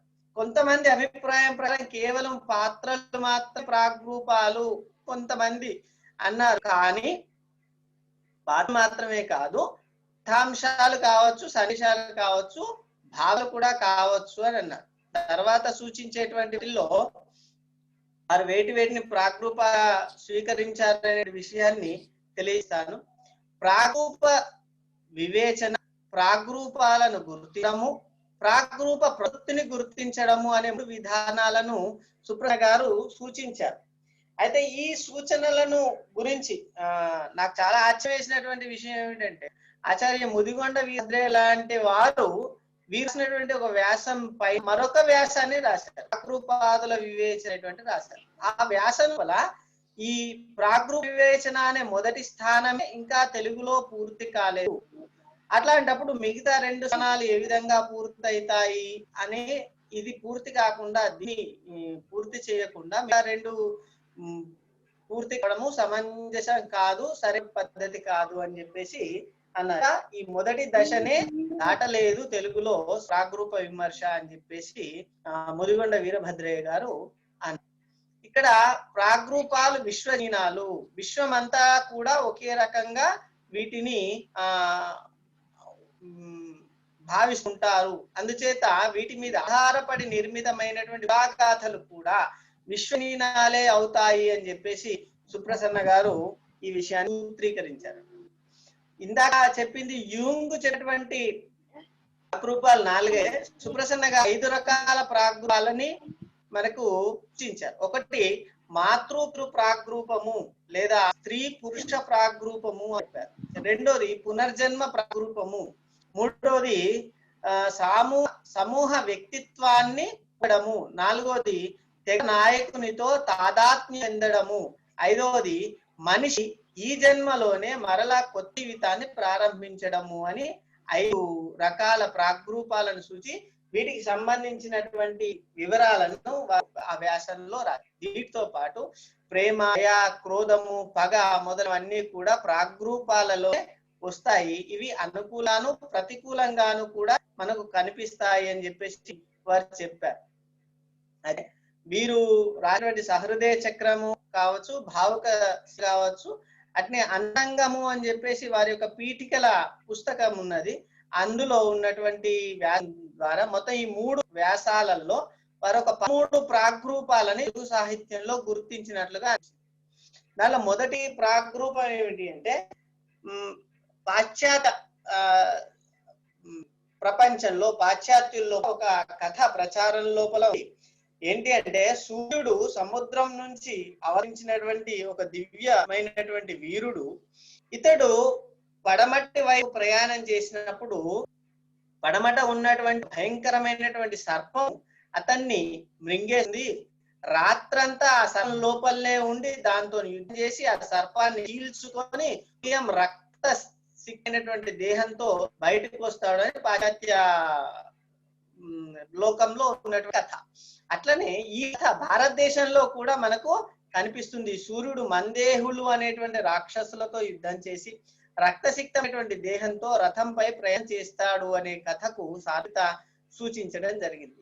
ఇది మాత్రమే కాకుండా విశ్వ సత్యనారాయణ రాసినటువంటి నీరథము అనేటువంటి గ్రంథంలో అప్రతిహతమైనటువంటి రథయాల్లో క్రింద పడి నలిపోయేటువంటి వాళ్ళను వర్ణించ కనిపిస్తుంది. ఇది ఆ ప్రాగ్రూప ప్రభావాల విశ్వనాథ గారు రాశారు అని చెప్పేసి. అయితే ఈ 13 ప్రాగ్రూపాల గురించి కూడా చెప్తూ ముదిగొండ వీరభద్రయ్య గారు అన్నారు, కేవలం సూచన మాత్రంగానే వీరు ప్రాగ్రూపం సూచించారు, ఇంకొంచెం విశ్లేషణ చేస్తే బాగుండేది అని అన్నారు. ఆ విషయాన్ని వింటం పెడితే, మహాభారతంలో ఇంకొక ప్రాగ్రూపం ఏంటంటే, మహాభారతంలో పాండవులు, ద్రౌపది అంటే 6, ఈ 6 ధర్మ స్వరూపమైన కుక్కతో పాటు హిమాలయాల మీద ప్రయాణం చేసినట్లుగా మహాప్రస్థాన పర్వంలో ఉంది. ఇదే కథ ఇట్లాంటిదే ఖురాన్ అసాహబ్ కే కహబ్ అనేటువంటి వృత్తాంతంలో కూడా 6 వ్యక్తులు ఒక్కొక్క పర్వతాల మీద ప్రయాణించి ఒక గుహలో 100 సంవత్సరాల నిద్రించారు అని ఉన్నది. మహాభారత కథ ఖురాన్ మహాభారత కథను చదివి ఖురాన్ లో రాశారు అని చెప్పడానికి లేదు, కానీ ఇక్కడ ఉన్న ఆలోచన అక్కడ ఉన్నటువంటి ఆలోచన ఒకే రకంగా ఉంది అనే విషయాన్ని మనం ఇక్కడ గమనించాలి. మన పురాణ కథల్లో ఉన్నటువంటి విజయుల యొక్క 3 జన్మల్ని సుప్రసన్న గారు సమష్టి అవచేతనకి వ్యక్త చేతనకి ప్రతిబింబాలుగా సూచించారు. ఈ జయ విజయుల యొక్క జన్మలు హిరణ్యాక్షుడు హిరణ్యకశిపుని సంహరించడానికి విష్ణుమూర్తికి ఒక్కొక్కరికి ఒక అవతారం కావాల్సి వచ్చింది. తర్వాత కుంభకర్ణ రాసురుల్ని చంపడానికి రాముడే సరిపోయాడు. కృష్ణుడు సంహరించినటువంటి వాళ్ళు శిశుపాలుడు దంతవక్త్రుడు పెద్ద పేరున్నటువంటి వాళ్ళు కాదు, ఇంపార్టెంట్ పర్సన్స్ కాదు అనేటువంటి విషయాన్ని సుప్రసన్న గారు దీంట్లో సూచించారు. ఏ విధంగానైతే సమష్టి అజ్ఞాత మనస్సు ప్రభావం ఉంటుంది అనేటువంటి విషయాన్ని వీరు ఇక్కడ చెప్పడం జరిగింది. విశ్వనాథ సత్యనారాయణ గారి పురాణ వైర గ్రంథమాలో జయద్రథుడు అనేటువంటి పాత్ర మనకి ఇటు ఖురాన్ లో గాని బైబిల్లో గాని ఉన్నటువంటి సతాన్ లేదా సాతాన్ పాత్రగా మనకు గోచరిస్తుంది అనేటువంటి అని కూడా వీరు చెప్పారు. అక్కడ తర్వాత గురాడ కన్యకలో సతీ దేహత్యాగము వీరభద్రుని విజృంభణము ఈ పురాణ అంశాలు కనిపిస్తాయి అని చెప్పేసి అన్నారు. తర్వాత మాలపల్లి కథా నిర్మాణం వెనుక మహాభారత కథాసూత్రం గర్భితంగా కనిపిస్తుంది అని చెప్తూ రామదాసు వెంకదాసు సంగదాసులు ధర్మరాజు భీముడు అర్జునులుగా వీరు సృష్టించడం జరిగింది.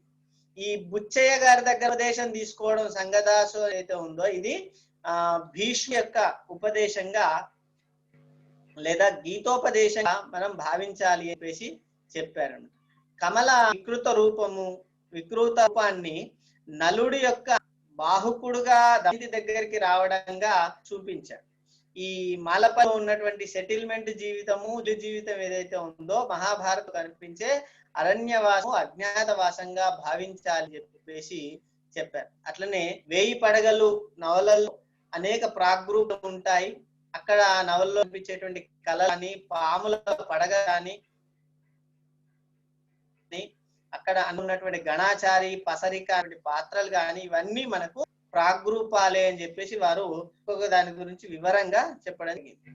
ఏకవీరలో ఉన్నటువంటి రేణుక కథ ఏకవీర నవలలో రేణుక కథ గోచిస్తుంది అని చెప్పడంతో పాటు బుచ్చిబాబు చివరికి మిగిలేది నవలలో ఈ పాత్రలన్నీ కూడా అనయ భావనకు సమాజ నీతికి మధ్య నలిగిపోయే అని చెప్పేసి రేణుకాదేవి ప్రాగ్రూపం ఇక్కడ కూడా మనకు కనిపిస్తుంది అని. అట్లనే మైదానము తుఫాను చెలియలి కట్ట మొదలైన నవలల్లో రేణుకాదేవి ప్రాగ్రూపం మనకు ప్రతిఫలిస్తుంది అనే విషయాన్ని చెప్పారు.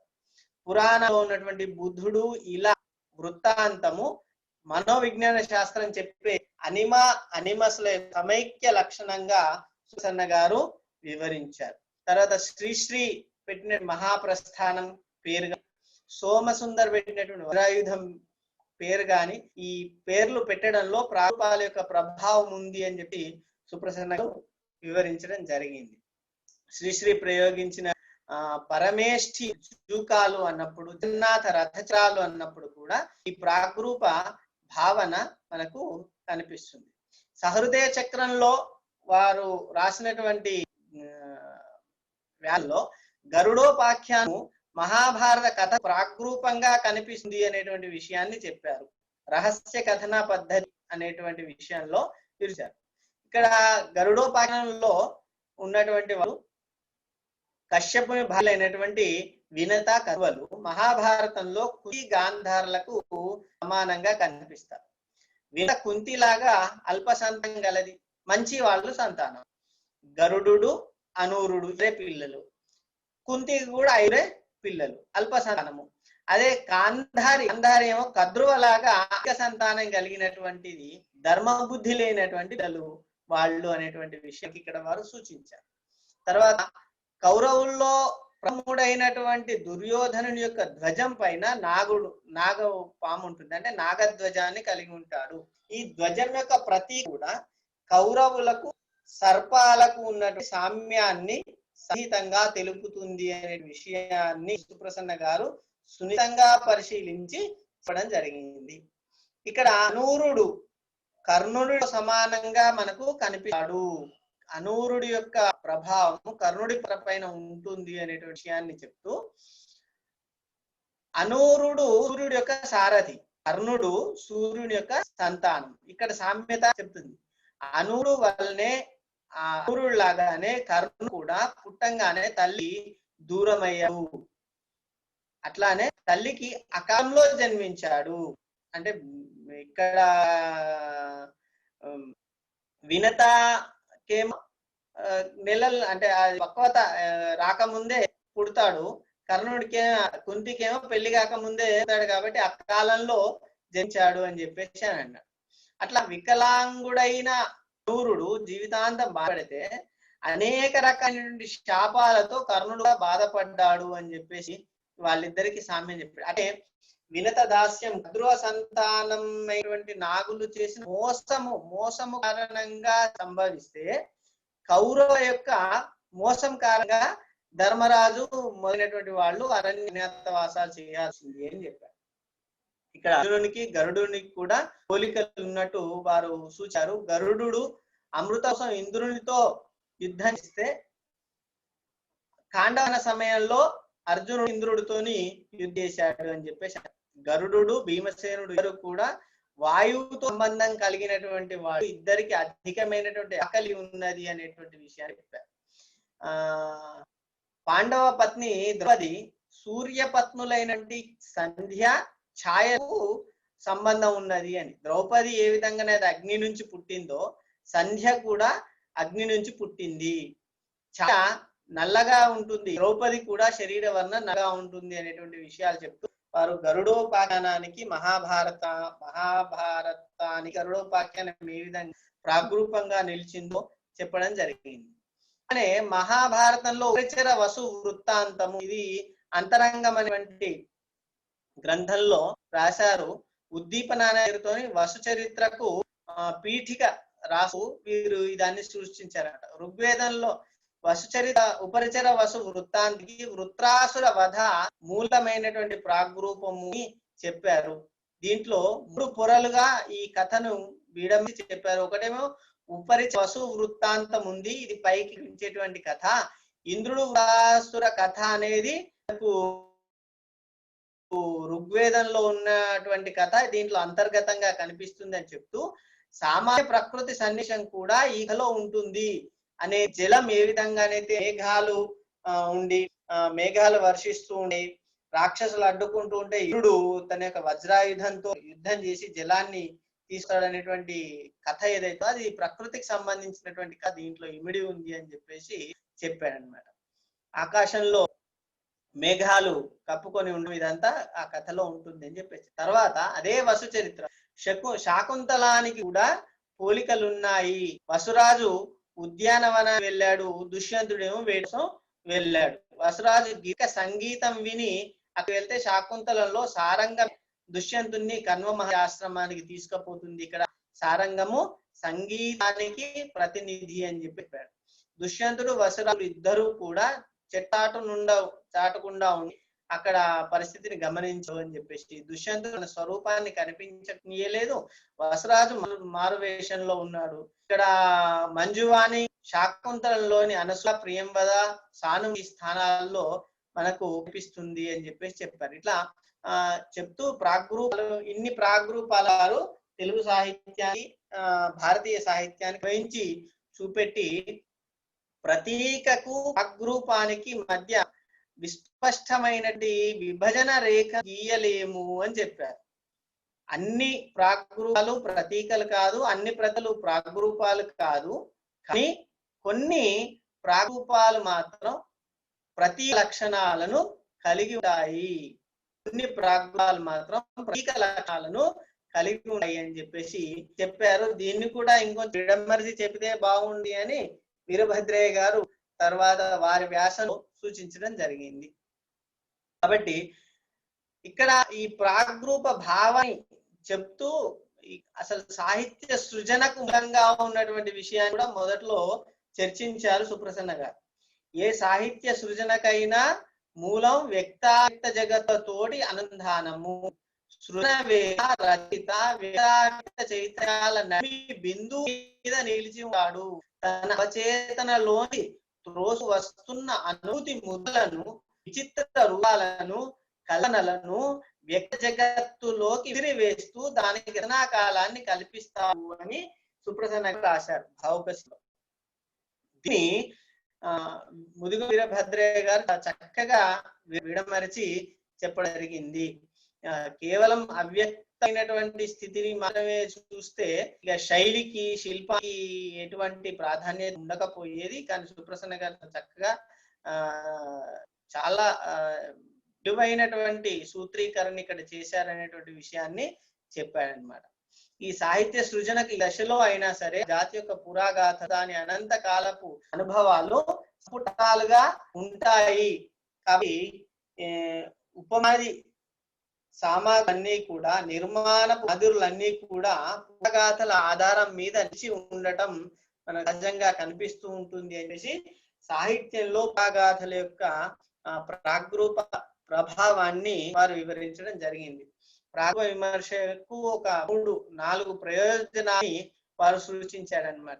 ఒకవేళ ప్రాగ్రూప విజ్ఞానము, ప్రాగ్రూప విమర్శాజ్ఞానము లేకపోతే ఈ పురాణ వాంగ్మయం అంతా కూడా అర్థం కాకుండా పోతుంది, అనన్వయంగా మారుతుంది, దుర్గమాలుగా ఇవి ఉంటాయి. కాబట్టి ఇవి ఎంత పురాణాలు, ఇవి మనకు అవసరం లేదు అటువంటి దానిగా ఉంది. కాబట్టి ప్రాగ్రూప విజ్ఞానం ద్వారా మనం ఈ పురాణ వాంగ్మయాన్ని అర్థం చేసుకోవడానికి చక్కని అవకాశం కలిగి ఉంటుంది అని చెప్పారు. అట్లనే రచనలను, రచయితలను అంచనా వేయడంలో కొన్ని నూతన అంశాలను ఈ ప్రాగ్రూపాలు బయటకి తీసుకొస్తాయని చెప్పేసి, అట్లానే రచయిత జీవించే సమాజం యొక్క పరంపరాగాన్ని, వాళ్ళ వ్యక్తిత్వంపై ఏ విధంగా ప్రభావం చూపెట్టింది అనేటువంటి విషయాన్ని కూడా సుప్రసన్న గారు చెప్పడం జరిగింది.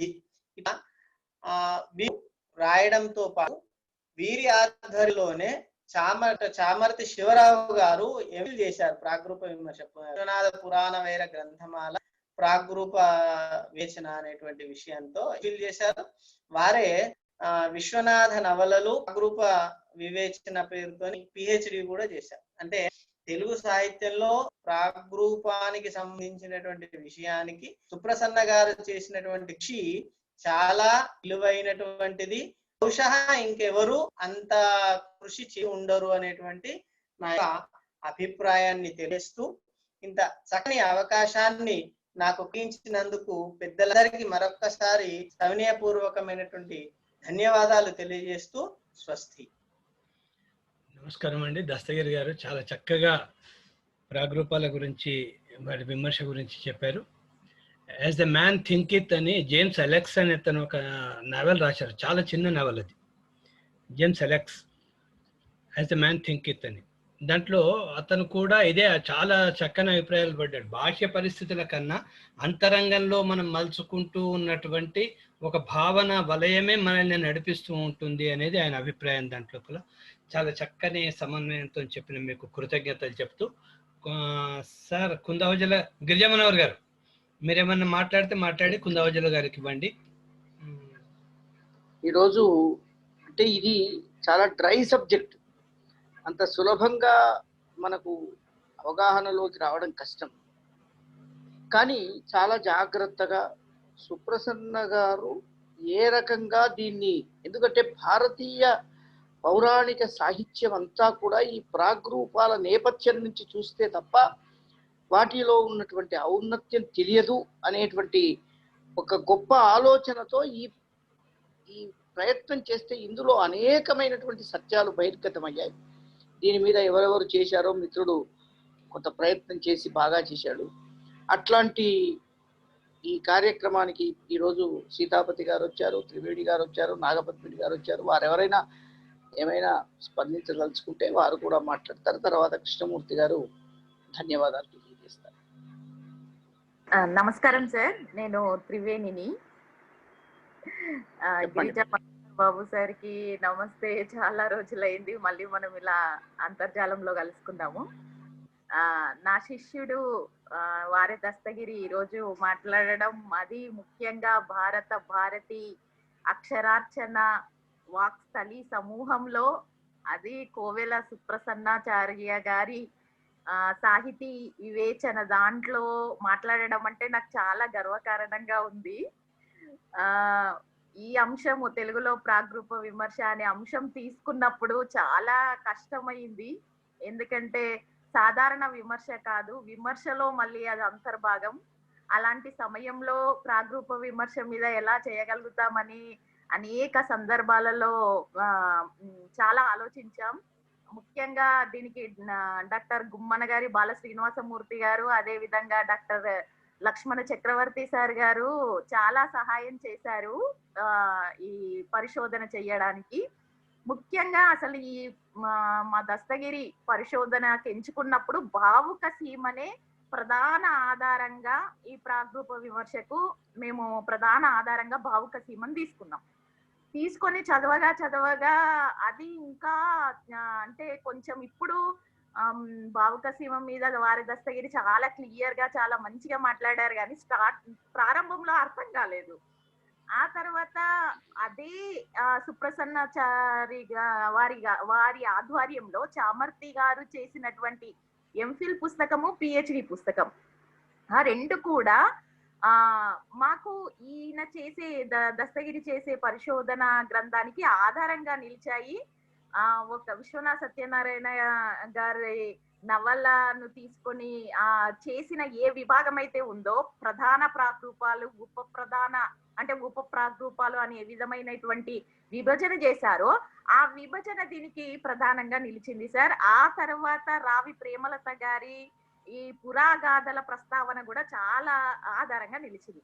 దీనికి అంతటికి కారణం తెలుగులో ఇప్పుడు అంటే ఈ ప్రాగ్రూప విమర్శకు పునాది, దానిని విస్తరణ చేయడానికి సుప్రసన్న గారు చేసినటువంటి సాహిత్య సేవ కృషి అనేది ఆధారంగా నిలుస్తుందని ఇప్పుడు దస్తగిరి చాలా అద్భుతంగా సుప్రసన్న గారే మొదటి వారని తేలుస్తూ, ఇంకా ఏమైనా ఒకవేళ తుమ్మపూడి కోటేశ్వరరావు గారి దాంట్లో ఏమైనా ఒకవేళ ఎలాంటి అంటే ముందు వెనకాల, ఆయన మాత్రం ప్రాగ్రూపం అనే పదమే వాడలేదు కాబట్టి ఒకవేళ అలాంటి ఆలోచన చేయడంలో వారేమన్నా ముందున్నారా అనే అంశం కూడా మళ్ళీ ఒకసారి మేము పరిశోధనకు ముందుకు వస్తాం సార్.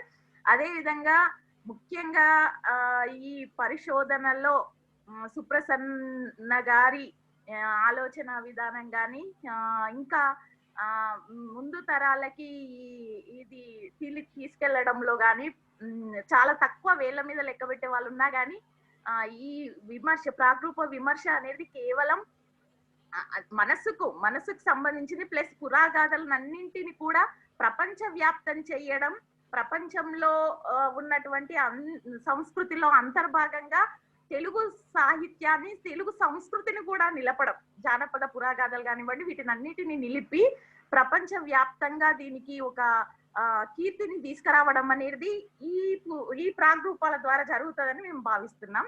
ఇంకొకటి దస్తగిరికి కూడా ఈ అంశం ఎంచుకుంటే ముఖ్యంగా ఆయన ఆర్ఎస్ఎస్ మొదలైనటువంటి వాటిలలో అంటే భారతీయ సంస్కృతి పట్ల బాగా మమకారం ఉంది కాబట్టి అటువంటి స్థానంలోనే ఈయన పురాగాథలు మిగతా మాతృ ప్రాగ్రూపాలు ఇలాంటివన్నీ తీసుకొని దేశ భారత మాత ఔన్నత్యం, భారత మాతను మాతృ ప్రాగ్రూపంగా మనం కొలుస్తాం కాబట్టి అటువంటి ఔన్నత్యాన్ని తన పరిశోధన పరంగా నిలబెడుతున్నందుకు నేను అభినందనలు తెలియజేస్తున్నాను. ముఖ్యంగా ఇంకా చాలా కృషి చేయాలి, అలా చేస్తాడు. ఎందుకంటే ఇప్పుడే చాలా ఇంకా వయసు చాలా ఉంది కాబట్టి చాలా చెయ్యాలని కోరుకుంటూ మీకు ధన్యవాదాలు తెలియజేస్తున్నాను సార్. మేడం, మీ ముఖం మీద కూడా దస్తగిరి గారి విజయం కనిపిస్తూ ఉంది. So nice, thank you sir. నమస్కారం, నేను లక్ష్మణ చక్రవర్తి మాట్లాడుతున్నాను. నమస్తే సార్. సార్ కనిపించకుండా మాట్లాడుతున్నా అనుకోకండి. మాకు కనిపిస్తున్నారు సార్, మా మనసులో కనిపిస్తున్నారు లక్ష్మణ చక్రవర్తి గారు. తగ్గిద్దాం సార్. దస్తగిరి చాలా వరకు సరే నా దగ్గర చదువుకోకపోవటం వల్ల బాగుపడ్డాడు.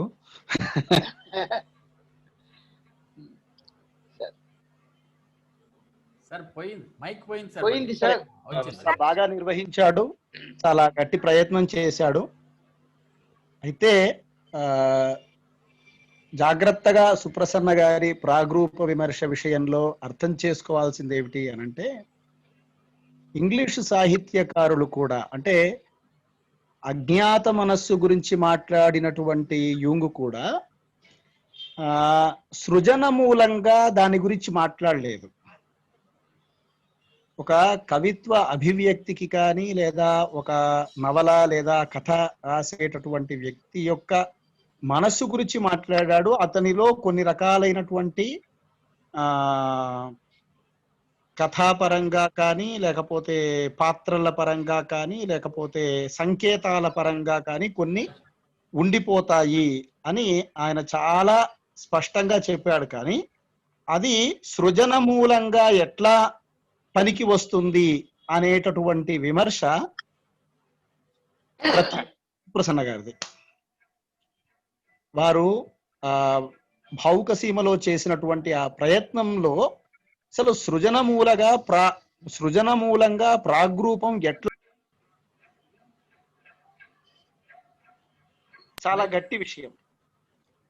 అది వారు ఎన్నుకున్నటువంటి ప్రత్యేకమైనటువంటి మార్గం. రెండవది, గరుడోపాఖ్యానాన్ని వ్యాఖ్యానించిన సందర్భానికి, వసుచరిత్ర వ్యాఖ్యానించిన సందర్భానికి వారి మనసులో అంతరార్థకథనమో రహస్య కథనమో ప్రాగ్రూపంగా అన్న భావన ఉందేమో కానీ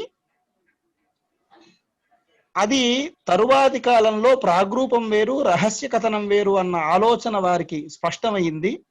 అందువల్ల భావుక సీమ తరువాత విశ్వనాథ మీద రాసినవి కానీ పురాణ వైర గ్రంథమాల మీద రాసినవి కానీ ఖచ్చితంగా ప్రాగ్రూప దృష్టితోనే మాట్లాడారు, అంతరార్థ కథన దృష్టితో మాట్లాడలేదు. ఆ కథకి ముందు ఒక కథ ఉండటం అనేటటువంటి లక్షణం ప్రాగ్రూపంగా భావించటం అనేది ఒక తర్వాతి రోజుల్లో మనకి కథ పరంగా పాత్ర పరంగా అనే అర్థంలో మనం తీసుకున్నా కూడా అలజరి వేరు, ప్రాగ్రూపం వేరు. రహస్య కథన సంప్రదాయం అనేటటువంటిది గరుడోపాఖ్యానం దగ్గర మహాకథకి ముందు ఒక చిన్న కథ మహాకథని ఎట్లా చూపిస్తోంది అన్నదానికి వారు ఆ రెండు కథల యొక్క సమన్వయంలో మొదటి రూపము రెండవ రూపము అనే అర్థంలో వాడారు తప్ప అది ఆర్కిటైప్ కాదు. రహస్య కథనం అనేటటువంటిది ఆర్కిటైప్ కాదు. అయితే వారు ఆ టైంలో ప్రాగ్రూపం అనటం అంతకంటే ముందు రూపం, మహాభారత కథలో ఉన్నటువంటి కథ కంటే ముందు వచ్చిన కథారూపం అనే అర్థంలోనే వాడారు. రాజపాలెం చంద్రశేఖర్ రెడ్డి గారు కూడా అంతకంటే ముందు వచ్చిన కథారూపం అనే వాడారు తప్ప ఆర్కిటైపల్ అజ్ఞాత మనస్సులో ఉన్నటువంటి ఒకానొక విషయం అట్లాగే వ్యక్తం కావటం అనేది ప్రాగ్రూపం యొక్క ప్రధానమైనటువంటి లక్షణం. సరే, మా విద్యార్థి ఇంకొంత దాని మీద కృషి చేసి ఇంకో ఆలోచిస్తూ ఉంటే అనేక విషయాలు బయటపడతాయి. నాకు కూడా ఆ మిత్రుడి థీసిస్ చదవటం వల్ల లేకపోతే అలాంటి ఆలోచనలు అతని ద్వారా పంచుకోవటం వల్ల నాకు వచ్చినటువంటి లేదా తర్వాత రోజుల్లో నాకు వచ్చినటువంటి క్లారిటీ ఇది ఒకటి. రెండవది, ప్రతీక ప్రాగ్రూపం విషయంలో స్పష్టమైనటువంటి భేదము అని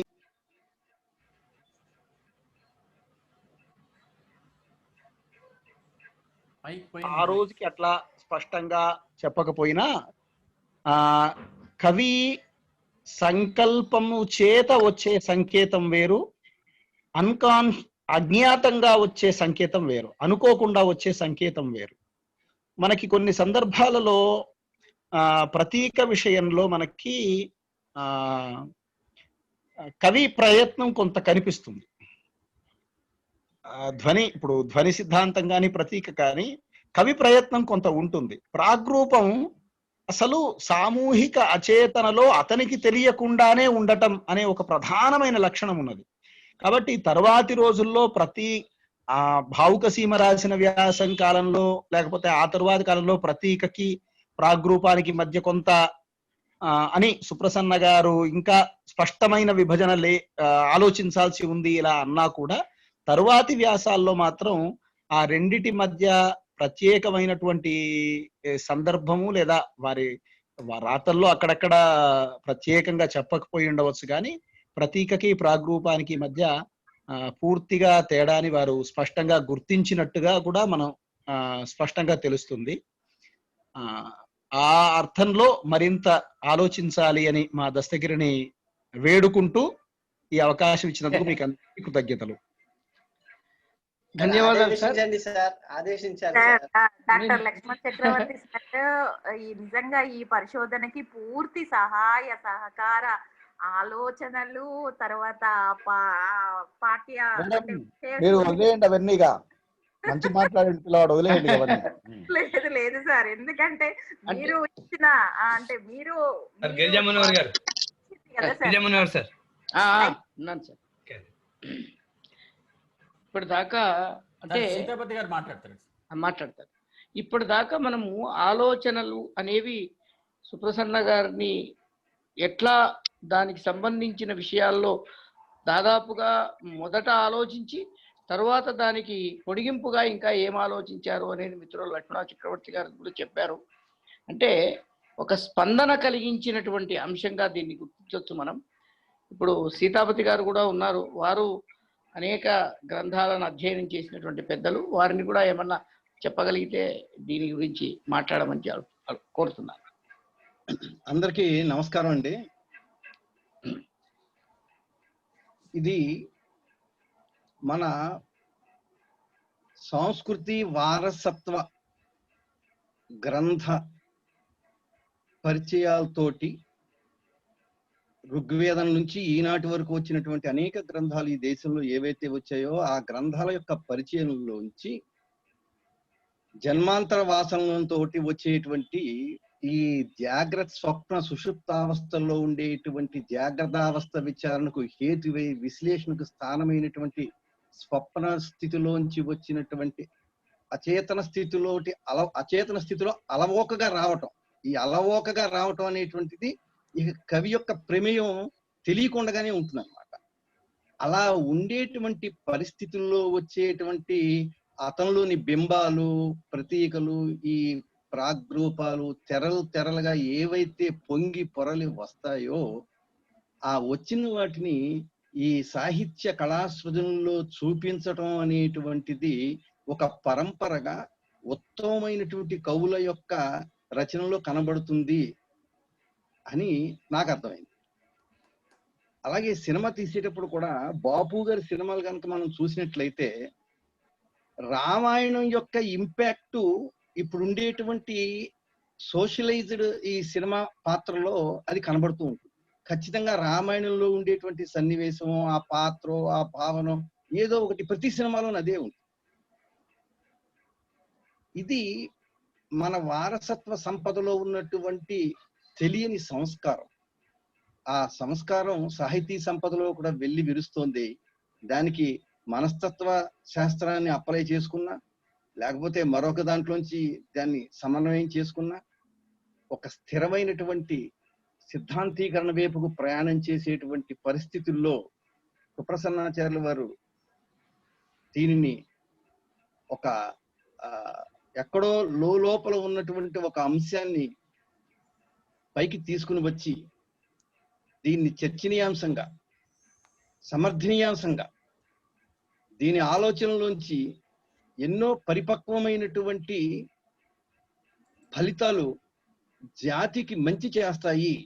ఆ మంచి చేసే ఆ ఫలితం పూలలో మధ్య ఉన్న దారంలాగా ఈ ప్రాగ్రూప శక్తి అనేటువంటిది జాతిని నిలబెడుతుంది అనే విధంగా మనం దీన్ని ఆలోచించవచ్చేమో అని నేను అనుకుంటూ, ఒక చక్కని కొత్త విషయం మీద మరి ఈరోజు మనకి చెప్పినటువంటి దస్తగిరి గారికి ప్రత్యేకమైన అభినందనల్ని తెలియజేస్తూ, అలాగే అందరికీ పెద్దలందరికీ కూడా నేను నమస్కారాలు తెలియజేస్తూ, చాలా చక్కని ప్రోగ్రాంలో పార్టిసిపేట్ చేసినందుకు నేను చాలా హ్యాపీగా ఫీల్ అవుతున్నాను. Thank you very much. సంతోషం సార్, సరే, చాలా సంతోషం సార్. సుదర్శన్ రావు గారు చేయలేపారు. సారీ, ఆ, సుదర్శన్ రావు. ఇప్పుడు మనకు పెద్దలు సుదర్శన్ రావు గారు కూడా ఉన్నారు, వారిని కూడా స్పందించాల్సిందిగా ఆహ్వానిస్తున్నారు. నమస్కారం అండి. ఈసారి నా అంతటి నేనే మాట్లాడదామని అనుకున్నాను. మీరు అనుకున్నాను. కారణం ఏంటంటే దస్తగిరి గారు చాలా చిన్నవాడే వయసులో, కానీ ఆధునిక పరిశోధకుడికి ఉండవలసిన లక్షణాలన్నీ ఉన్నాయి ఆయనకు. చాలా చక్కగా అన్నిటినీ విశ్లేషించి చెప్పుకుంటూ వచ్చారు. ఇక సుప్రసన్న గారి విషయంలో ఇంకా చాలా ముఖ్యమైనటువంటి కోణాలు ఉన్నాయి. ఉదాహరణకు ఇప్పుడు ఈ ప్రాక్ రూపము అనే దానికి మనం ఇచ్చినటువంటి, మనం తెలుగులో మాట్లాడుకునే అర్థం వేరు. తర్వాత ఇది వచ్చింది కూడా వెస్ట్ నుంచి వచ్చింది. మనకు వెస్ట్లో సైన్సెస్ అన్నీ కూడా 19th సెంచరీలో డెవలప్ అయ్యాయి. మనకన్నా ఒక 100 సంవత్సరాల కిందటివి అంతే.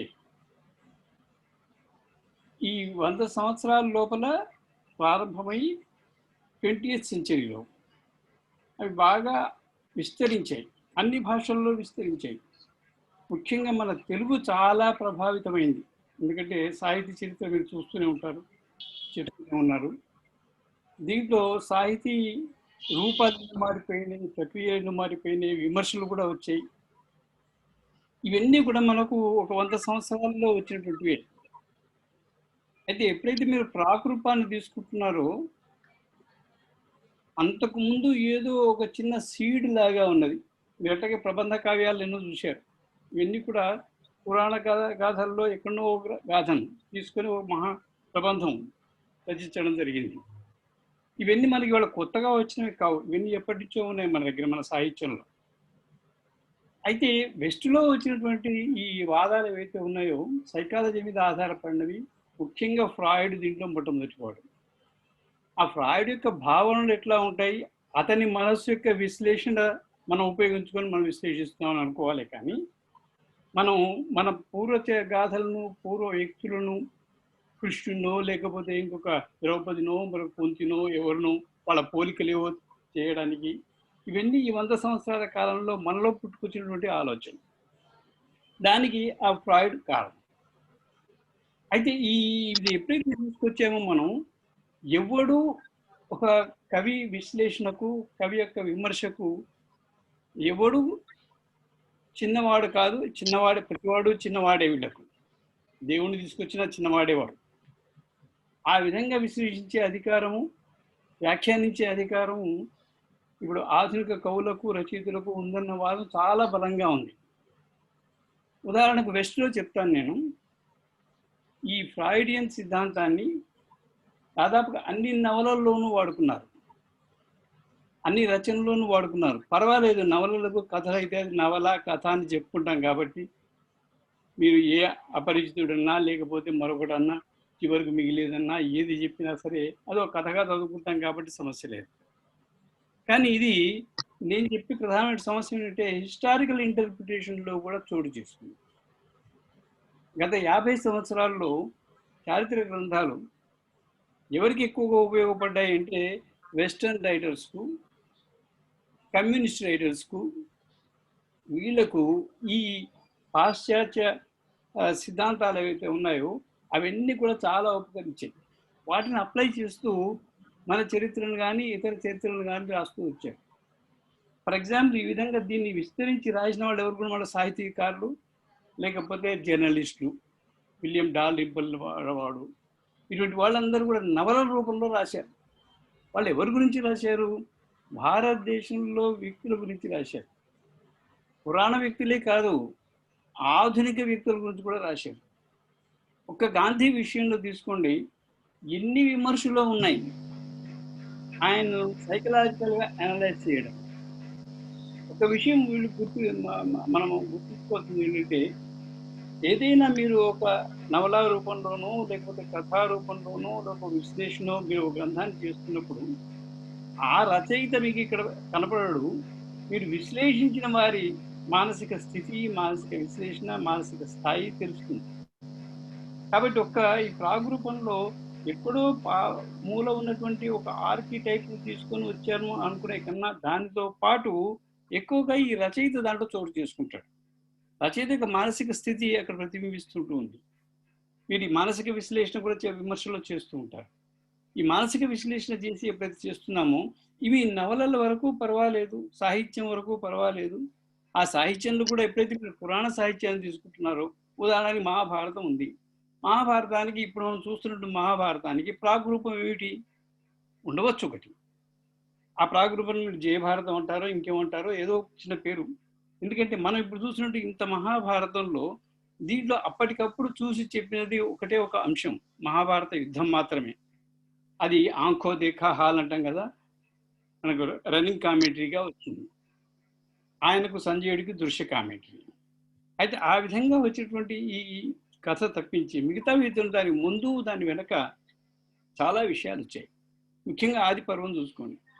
ఆది పర్వము సభాపర్వంలో వచ్చేటప్పటికల్లా ఈ మహాభారతంలో వచ్చే వ్యక్తుల యొక్క పూర్వ చరిత్రలు ఏముంటాయి, వాళ్ళ యొక్క పూర్వజన్మలు ఏమిటాయి, వాటి యొక్క విశ్లేషణలు కూడా ఉన్నాయి.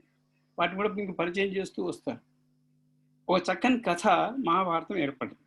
అంటే అది సమకాలీనము అని అంటే కొంతవరకు సమకాలీనము, మరికొంతవరకు సమకాలీనం కాకపోవచ్చు. అయితే దీన్ని వాళ్ళు దాన్ని పరిపుష్టం చేయడానికి ఇచ్చారే కానీ దాన్ని విశ్లేషించి చెడగొట్టడానికి చేయలేదు. ప్రాగ్రూపాన్ని తీసుకున్నప్పుడు ప్రాగ్రూపం నుంచి అభివృద్ధి చెందించారు.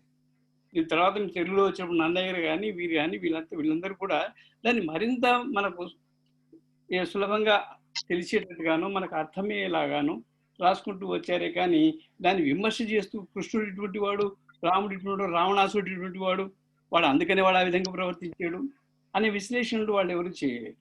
అదంతా ఇప్పుడు ఆధునిక కవులు, ఆధునిక విమర్శకులు చేస్తున్న విషయం. సాహిత్యం వరకు పర్వాలేదు, కానీ ఇది ఎప్పుడైతే చరిత్ర విశ్లేషణలో కూడా మేము వాడుతున్నామో దానివల్ల చాలా ప్రమాదాలు ఉన్నాయి. కాబట్టి ఈ విదేశీ దాన్ని సుప్రసన్న గారు చక్కగా తీసుకున్నారు. కాబట్టి సుప్రసన్న గారు ఎప్పుడైతే ప్రాగ్రూపాల గురించి రాశారో దాన్ని క్లియర్గా ప్రతి చోట చెప్తూ వచ్చారు. దీనికి ఈ 3 స్థుతులు, దీనికి ఇది ఉన్నాయి, దీనికి ఉన్నాయి అని చెప్పి ఆయన్ను మన పూర్వ విజ్ఞానాన్ని దృష్టిలో పెట్టుకొని ఆ ప్రాగ్రూపాన్ని ఏ విధంగా చూపించాలి, దాన్ని ఏ విధంగా వాడుకోవాలి మనం అన్న విషయాన్ని మనకు సుప్రసన్న గారు చాలా తేటతెల్లంగా చెప్పారు. అక్కడ మాత్రం మన దస్తగిరి చాలా తక్కువ చెప్పాడు. అది మిగతా విషయాలన్నీ మిగతా నచ్చదులు చాలా విశ్లేషంగా చెప్పారు. కాబట్టి దస్తగిరి గారు పనిచేస్తే ఆ ప్రాగ్రూపం గురించి యొక్క విమర్శనే సుప్రసన్న గారు రాశారు, కానీ పాశ్చాత్య ప్రాగ్రూప విమర్శ అయితే ఉందో దాన్ని చేశారు. కానీ దీన్ని ఇక్కడ మన సాహిత్యంలో మన పురాణ గాథల్లో ప్రాగ్రూపాన్ని అది వాడుకోవాలని చెప్పి ఆయన చెప్పలేదు. అది వాడుకోవడంలో ఎంత జాగ్రత్తగా ఉండాలో చెప్పాడు. కాబట్టి దస్తగిరి గారు పోస్ట్ డాక్టర్గా దాన్ని విశ్లేషించి దాన్ని ఇంకా ముందుకు తీసుకుని పోతే మొత్తానికి మన తెలుగు పరిశోధనకు, భాషా పరిశోధనకు, తర్వాత అట్లాగే చారిత్రక పరిశోధనకు కూడా అది చాలా ఉపకరిస్తుంది. అందుకు వారికి ధన్యవాదాలు. పెద్దలందరికీ నమస్కారం. చాలా సంతోషం సార్, మంచి సూచన చేశారు. ఎందుకంటే భావి పరిశోధకులకు ఉపయోగపడేటువంటి సూచన.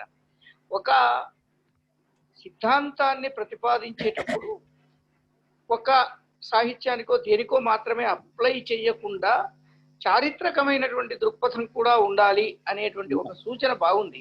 ఎందుకంటే దూరంగా పోవద్దు. అవును. ఇంకొకటి ఏమిటంటే భారతీయ సంస్కృతి మీద తెలియనటువంటి ఒక ద్వేషంతో దీన్ని ఉపయోగించుకొని రాసిన వాళ్ళు ఉన్నారు. నరిశెట్టి ఇన్నయ్య అని ఒక ఆయన ఉంటాడు. మీరు అన్న తర్వాత నాకు గుర్తొచ్చింది, రామ్మోహన్ రాయ్ నుంచి ఎంఎన్ రాయ్ వరకనే పుస్తకం రాశారు. అందులో భారతీయ తాత్వికులైనటువంటి వాళ్ళను, అరవిందుణ్ణి, లేకపోతే వివేకానందుణ్ణి, రామకృష్ణ పరమ అందరినీ కూడా ఒక మానసికమైనటువంటి రోగులుగా చెప్పాడు ఆయన. అంటే వాళ్ళు దాన్ని ఏమంటారు, ప్రీ కన్సీవ్డ్ నోషన్ ఏదో అంటారు. దాంతో ఈ ప్రాగ్రూపాలను భావించి ఆయన చేయడం అంటే తప్పు చరిత్రను సృష్టించడానికి వీళ్ళు ప్రయత్నం చేస్తున్నారు. దాని నుంచి కాపాడే ప్రయత్నం కూడా మనం చేయాలి. అంటే పురాతనమైన ప్రతి దాంట్లో ఇది ఉంటుంది అని కాకుండా సుప్రసన్న గారు సూచించినటువంటి పద్ధతిలో దీన్ని మన ప్రాచీన సాహిత్యంలో కానీ, ఆధునిక చరిత్రలో కానీ, ఇంకా దేంట్లోనైనా సరే దాని మార్గాన్ని ఎట్లా ఉంది అని వివేచించడం బాగుంటుంది. మంచి సూచన చేశారు మిత్రుడు దస్తగిరికి. ఎందుకంటే ఆయనకి ఇంకా పరిశోధన చేయగలిగేటువంటి అవకాశం ఉంది, వయస్సు ఉంది. అందుకనే ఈసారి ఒక యువమిత్రుణ్ణి పెడదామనే ఉద్దేశంతోనే, ఇది కొంచెం కష్టమైనటువంటి విషయమే అయినా ఆయన నేను ప్రత్యేకంగా అడిగి, వేరే పరీక్షల దృష్టిలో దాని దృష్టిలో ఆయన కొంచెం ఇబ్బందుల్లో ఉన్నాడు, కానీ ఇది ఒక్కసారి దీని గురించి మాట్లాడవయ్యా, నీకు తోచింది, ఎవరైనా సలహాలు చెప్తారు అని చెప్పి ఆయనను ప్రత్యేకంగా దీంట్లోకి తీసుకొచ్చాం. చాలా సంతోషం సార్. మిత్రులు కృష్ణమూర్తి గారు వందన సమర్పణ చేస్తారు. దాంతో మనం అందరికీ నమస్కారం. ఈరోజు సుప్రసన్న సాహిత్య వివేచన 13వ భాగంలో మంచి విషయాన్ని, ప్రాగ్రూప విమర్శ సుప్రసన్న గారి ఆలోచనలు అనేటువంటి విషయాన్ని చాలా చక్కగా వివరించినటువంటి డాక్టర్ వారే దస్తగిరి గారికి కృతజ్ఞతలు తెలియజేస్తున్నాం. అట్లాగే ఆ విషయాన్ని ఇంకా కొనసాగింపుగా మంచి విశ్లేషణ చేసినటువంటి సీతాపతి గారికి, ఆచార్య త్రివేణి గారికి, తర్వాత ప్రొఫెసర్ సుదర్శన్ రావు గారికి, లక్ష్మణ చక్రవర్తి గారికి ప్రత్యేకమైన కృతజ్ఞతలు తెలియజేస్తున్నాం. కార్యక్రమంలో పాల్గొన్నటువంటి మిగతా పెద్దలందరికీ నమస్కారాలు తెచ్చినాం. ఈ రోజు కార్యక్రమంలో విశేషం ఏంటంటే, మొట్టమొదటిసారిగా ఈ అవకాశాన్ని ఇచ్చినందుకు ప్రతి ఒక్కరికి కూడా నేను నా ప్రత్యేక ధన్యవాదాలు సార్.